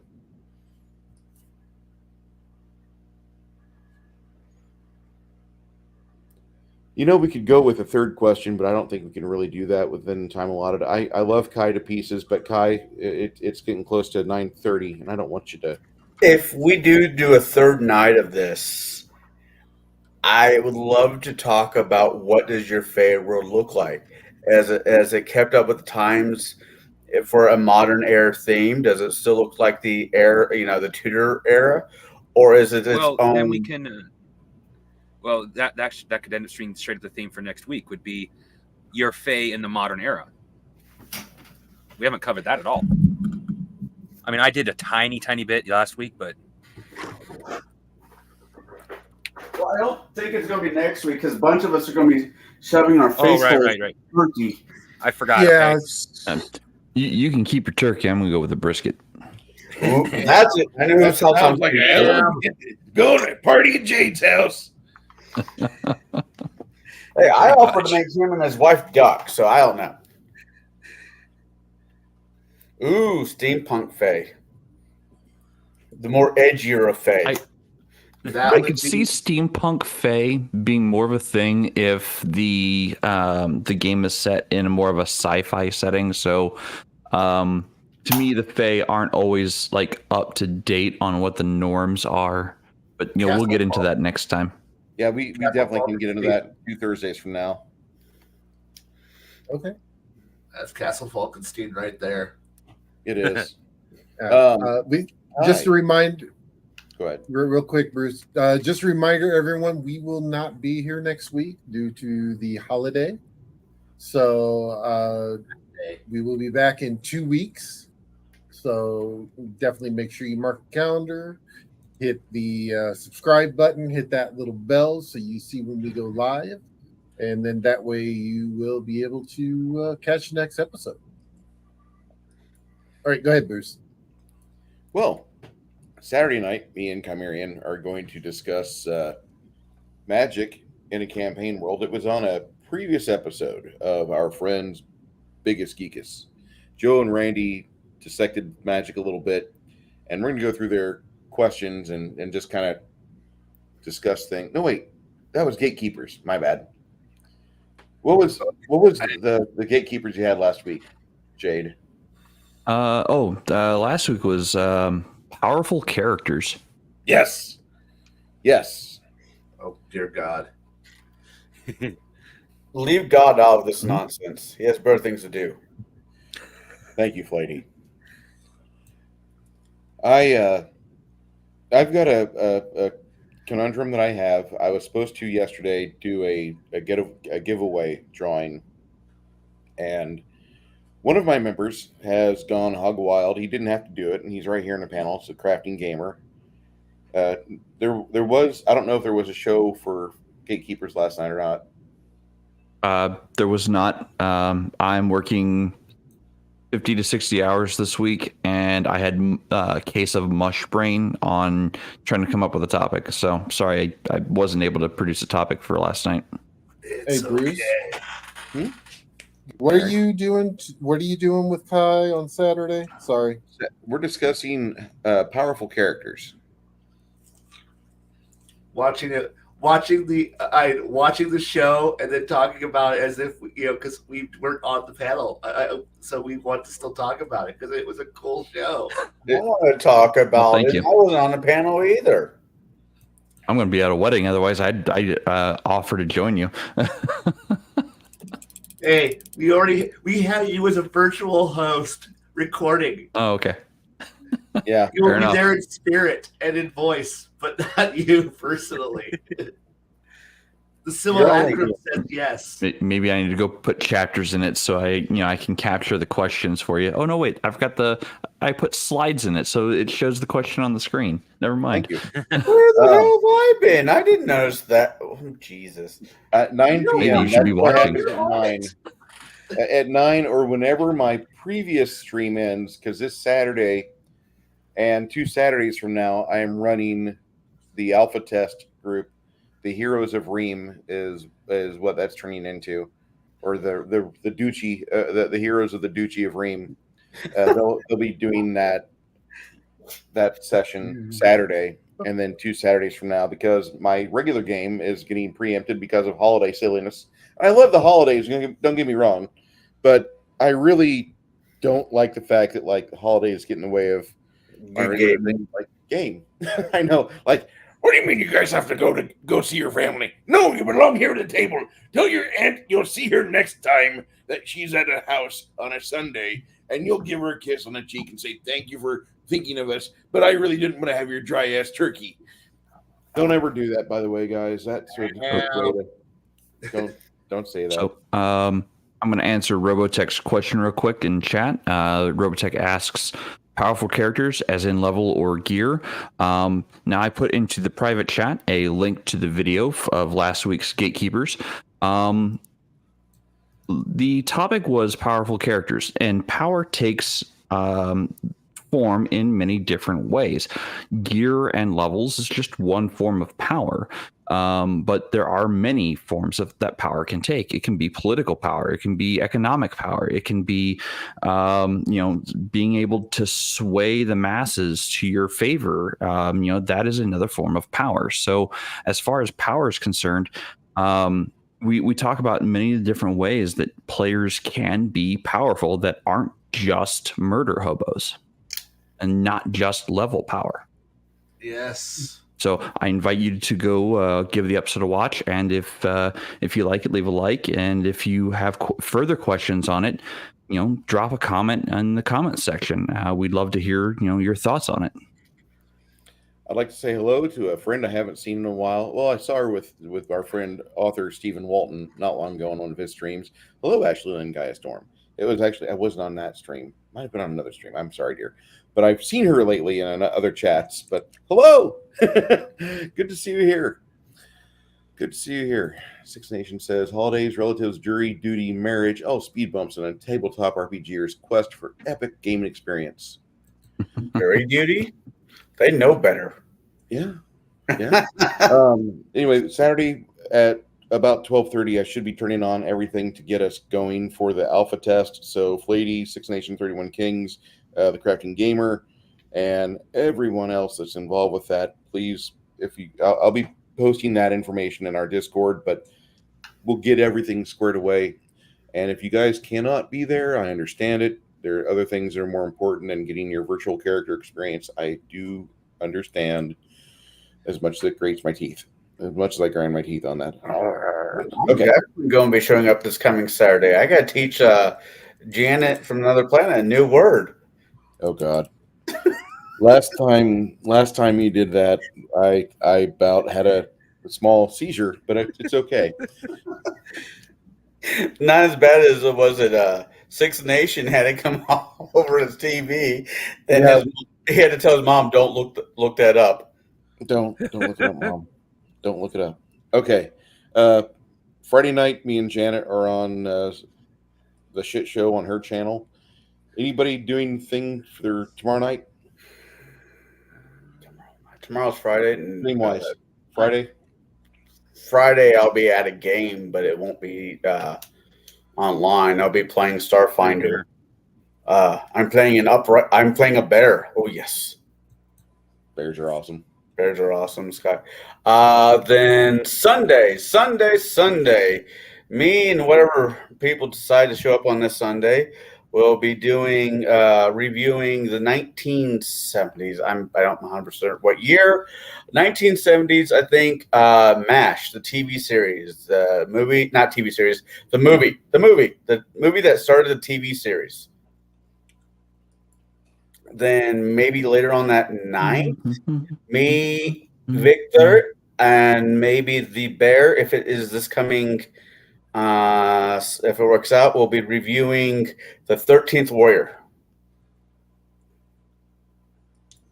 So, I made a faux pas there. Last time I did tune into one of his shows, it was about a half year ago. My bad.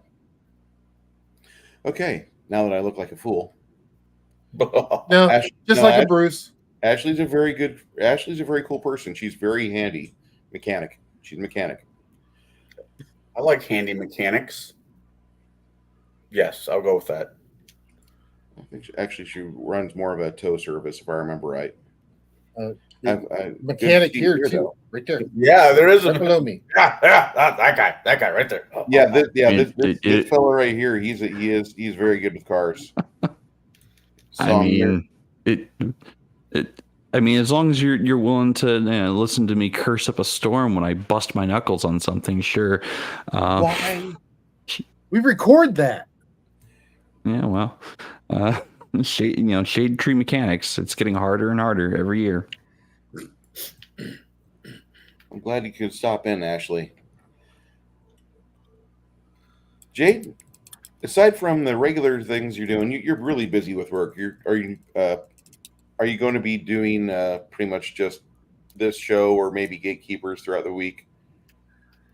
I know next week is going to be kind of messed up because of the holiday, but Well, for Gatekeepers, so Gatekeepers happens every Wednesday at 7:30 Central in the evenings, and I think we might have a topic for next week. I might have to put some development towards it, but I think we're covering the topic of weather in your games and whether or not it's important to run with weather and what kind of effects weather has on the general feel, flow, or even combat situations that come up during games, and how it can actually be a fun thing to add to a game. Seems it could be it's interesting. a lot of fun.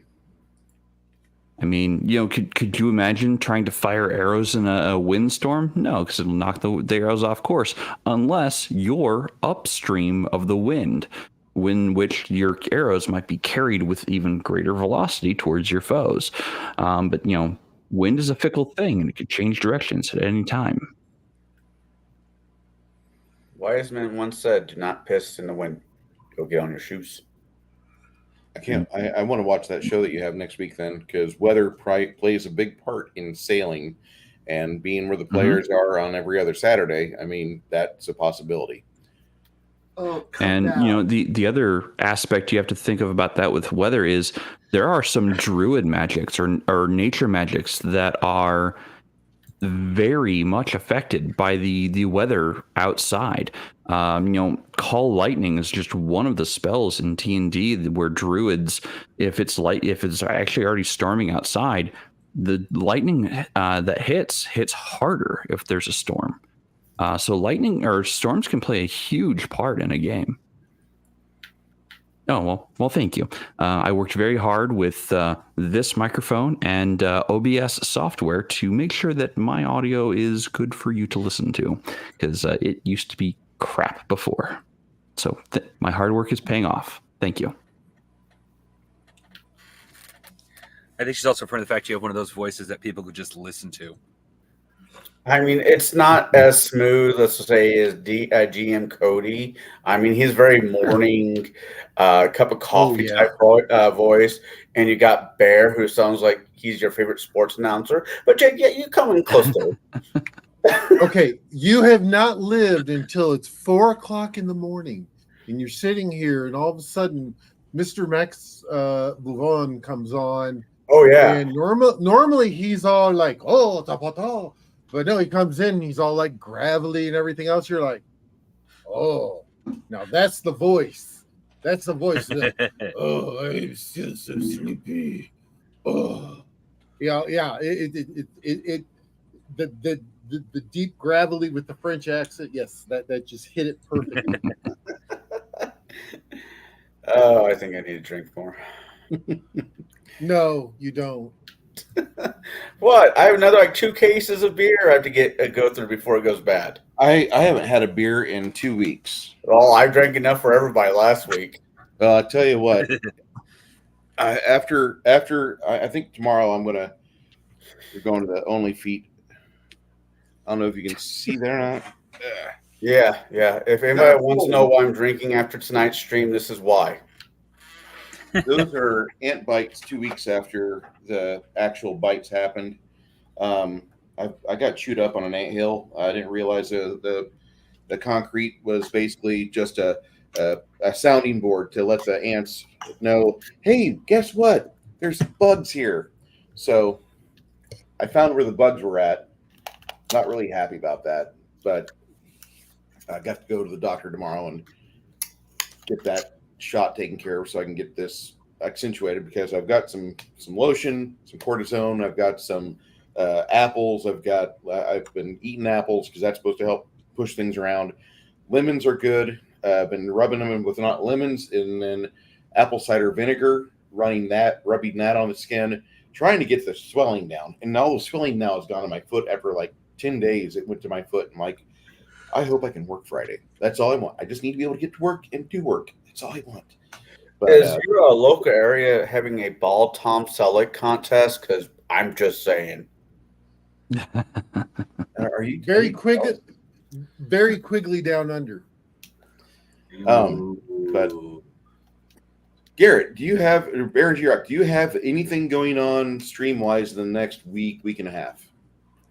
Not that I'm aware of, but depending on how things go on next Thursday, I might fire up a chill stream. Who knows?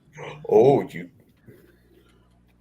Put it in our Discord, the Tablebreakers chat message. Let people know, because I'm sure that there might be people that want to get on. And then when you do it, I imagine it will summon people. For ants, I don't know about your local neighborhood. What I found works best. Like, I had an infestation in one of the plumbing vans for a while, and I used a fipronil laced bait that was a protein base.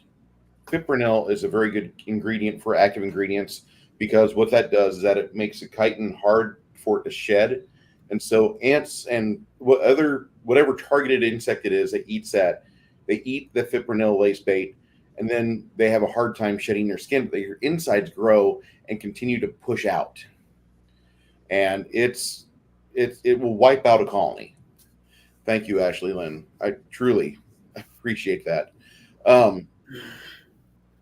So if you have an ant infestation problem, I do recommend fipronil as your main go-to ingredient. Crafting Gamer. Not this week. I produced a video last week, and I can guarantee a video next Saturday. Or Awesome. Not this coming Saturday, but the week from Saturday. Okay. Well, Kai and I will be available Saturday night after our game in the afternoon, and look forward to seeing everybody there. Appreciate everyone being here this evening. If there's any questions you guys have, if you have something that pops up in your head afterwards, go ahead and drop that in the comment section. We would love to have comment reads at the start of our videos. Last time on Tablebreakers, and just do the comment, just read it right there, and hopefully, do it in the perceived tone that you write it in. We do want to do that. Appreciate everybody that's jumped on the memberships here. For the giveaway, I have a solution, because I had a problem at first. I have one guy that signed up for he wants to be the Dirty Campaigner. That's great. Thank you, Flady. He didn't have to do it, but really, I do appreciate it. So I was going to, okay, how do I judge that versus everything else? But then I have the Crafting Gamer, who he's bought 5 or 6 different memberships for people, maybe 8, I don't know. I'm like, man, I told him I'd be doing this the 15th, so I'm just going to backdate it to the 15th. I'm going to draw one lucky individual out of the whole member list. One of those people is going to get one of the giveaway items I have, which you guys know that I'm a big fan of Duke Cannon soap. They just gave me like a whole big endorsement of soaps not long ago. So anyway, I'm going to give one to a lucky winner. I'm going to give one to Flady. I'm going to give one to the Crafting Gamer. So I'm mailing out 3 boxes of soap. You guys, appreciate you guys jumping on the memberships. You didn't have to, but that's my way of giving back. And I know that sounds really weird, but I want you guys to have a good existence. One of the easiest ways to do that, if you're doing a lot of face-to-face time with people, smell good, be clean. And it's very simple to do. This is something that this is not something you'd normally not do. I'm not trying to change your mind on what you should use or scrub with, but these soaps,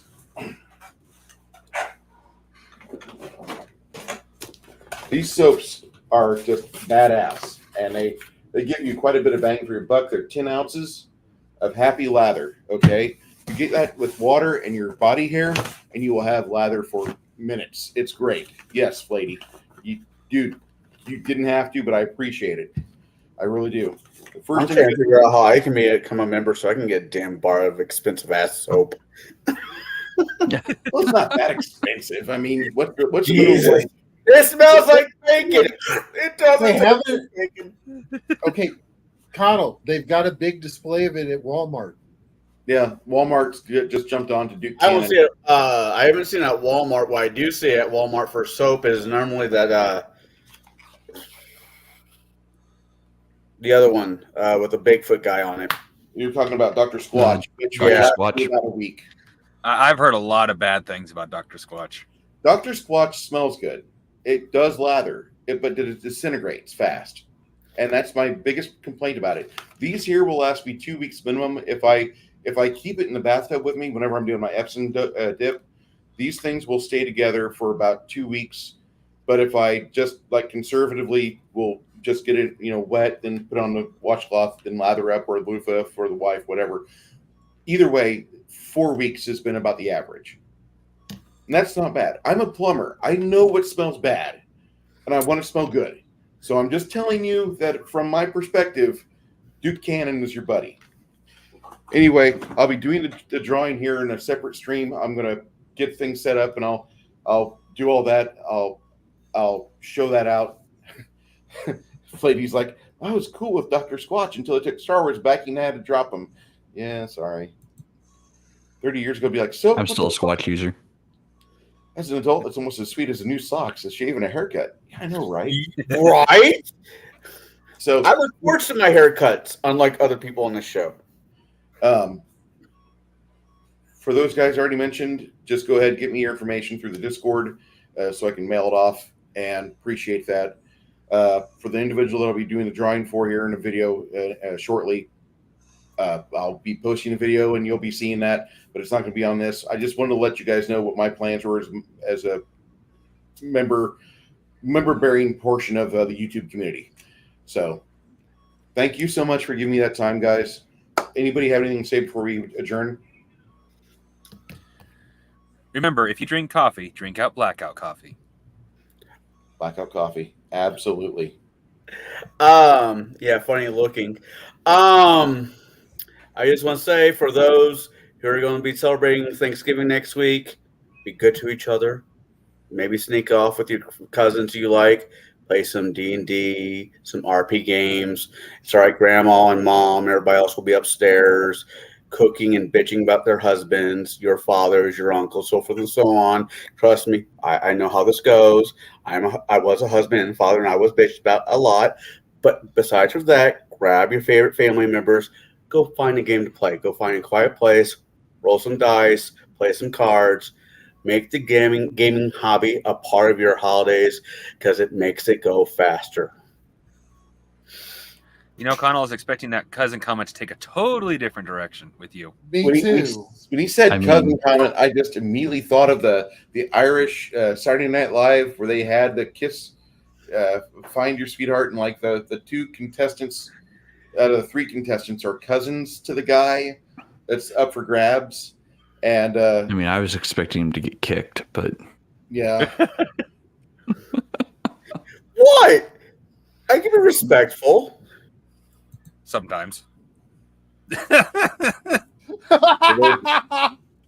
She seen him backstage. He's like, ah! yeah, I see him. He's upset.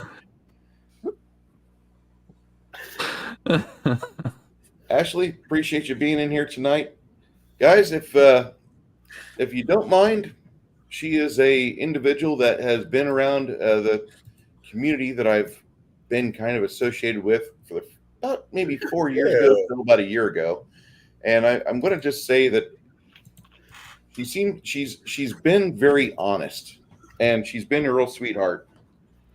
Although I should probably be a better friend to her and say hi to her more often. Go ahead if you want to give. If that's her YouTube channel, she does occasional chats and such. If you want to give a subscribe to her, she does have an active community section, and she's a very, very fun individual. So I do appreciate you guys being good gentlemen. Thank you so much. RPG Grandma, Soy Based Jeremy, Six Nation, 31 Kings, course, Miss Ashley Lynn, Gaia Storm, Lady One, Mar Hockman. Trying to go through here and grab other characters that have popped up in the chat. Characters is using Robotech. Robotech. Where'd your Robotech go? I'm NZ, sorry. Johnston, Huntress. Blah, blah, blah, blah. I'm looking through my list that I've got over here. Well, I just Hillbilly. Thank you guys for joining me tonight. And Mr. Bear, the Gen X GM. You didn't have to join the membership, but I do appreciate that. I don't know what the next giveaway will be, but I do know we'll probably do another one here, probably for the start of the year. I figure quarterly is pretty good for that. And we'll be discussing things of fun natures on this channel in the very near future. Thank you, everybody, for showing up tonight. Very much appreciative of that. For you, for yours, for your family, take care, and I'll see you soon. Bye. Bye, everybody.